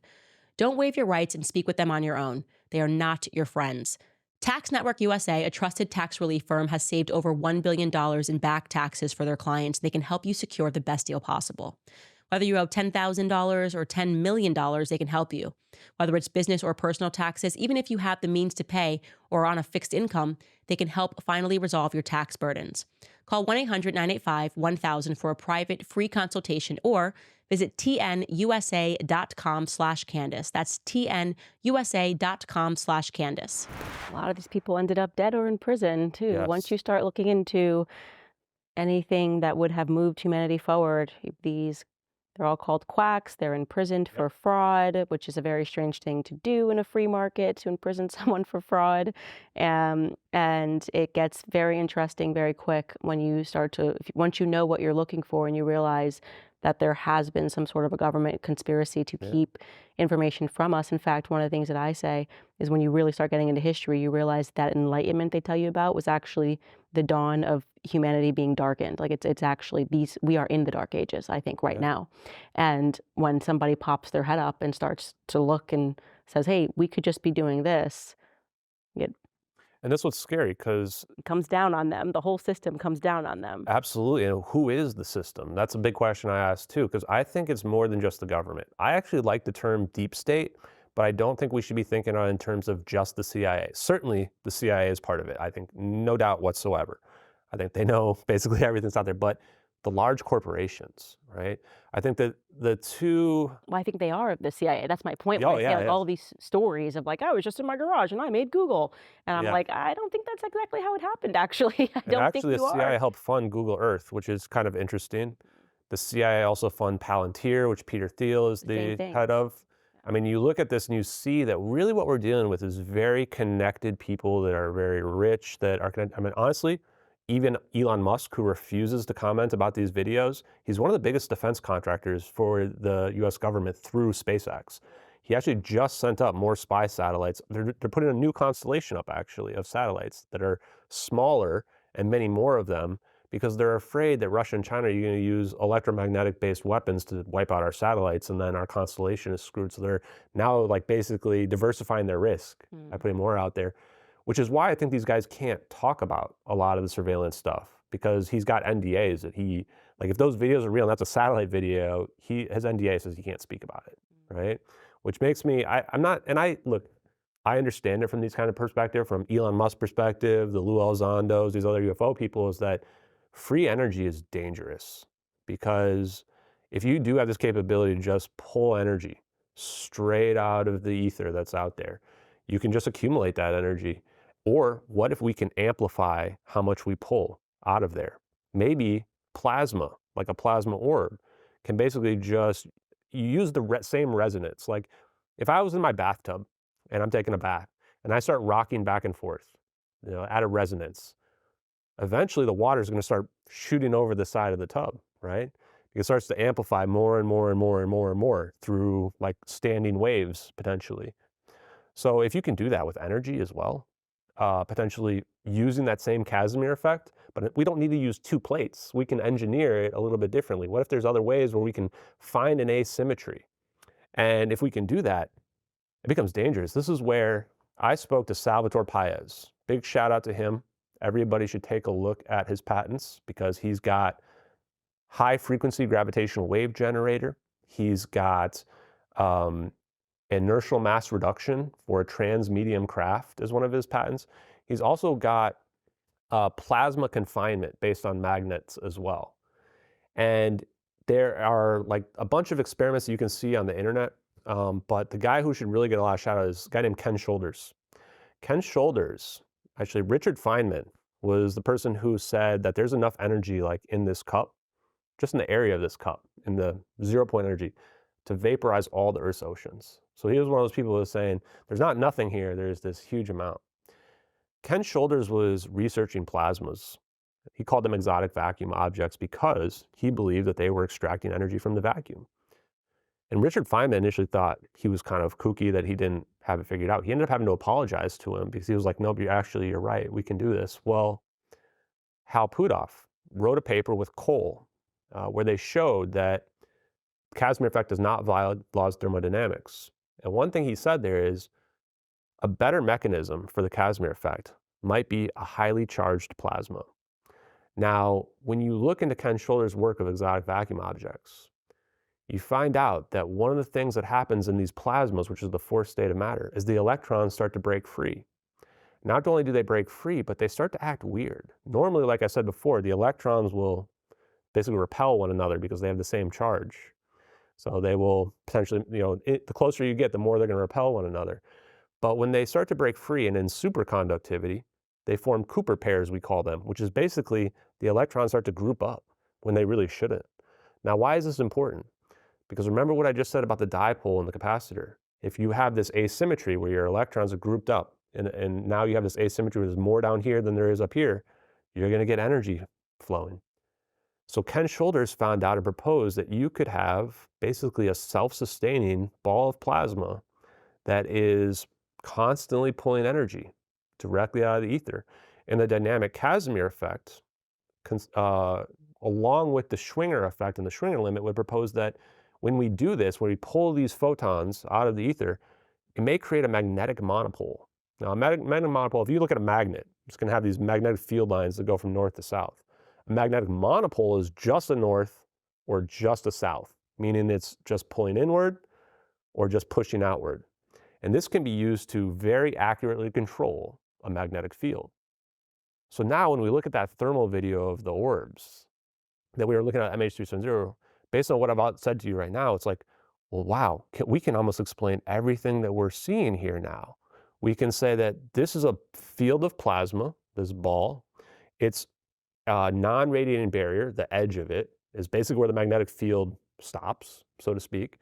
You can even see a heat signature that's shaped like the Tesla sign in there, which could be like a vortex, which is where, think of it like your drain when you pull the water out of your tub and you see the drain. Same concept, but between what we perceive all around us and this ether that's going on there. And then with respect to these dark lines we see in front of the orbs, that's basically just negative energy. They're basically shielding the 0-point energy in front of the orb, which allows it to just float freely. Similar to if I was on one of those conveyor belt things, right? It's not that me that's moving, it's space itself that's moving. So they're essentially an Alcubierre warp drive, I would argue.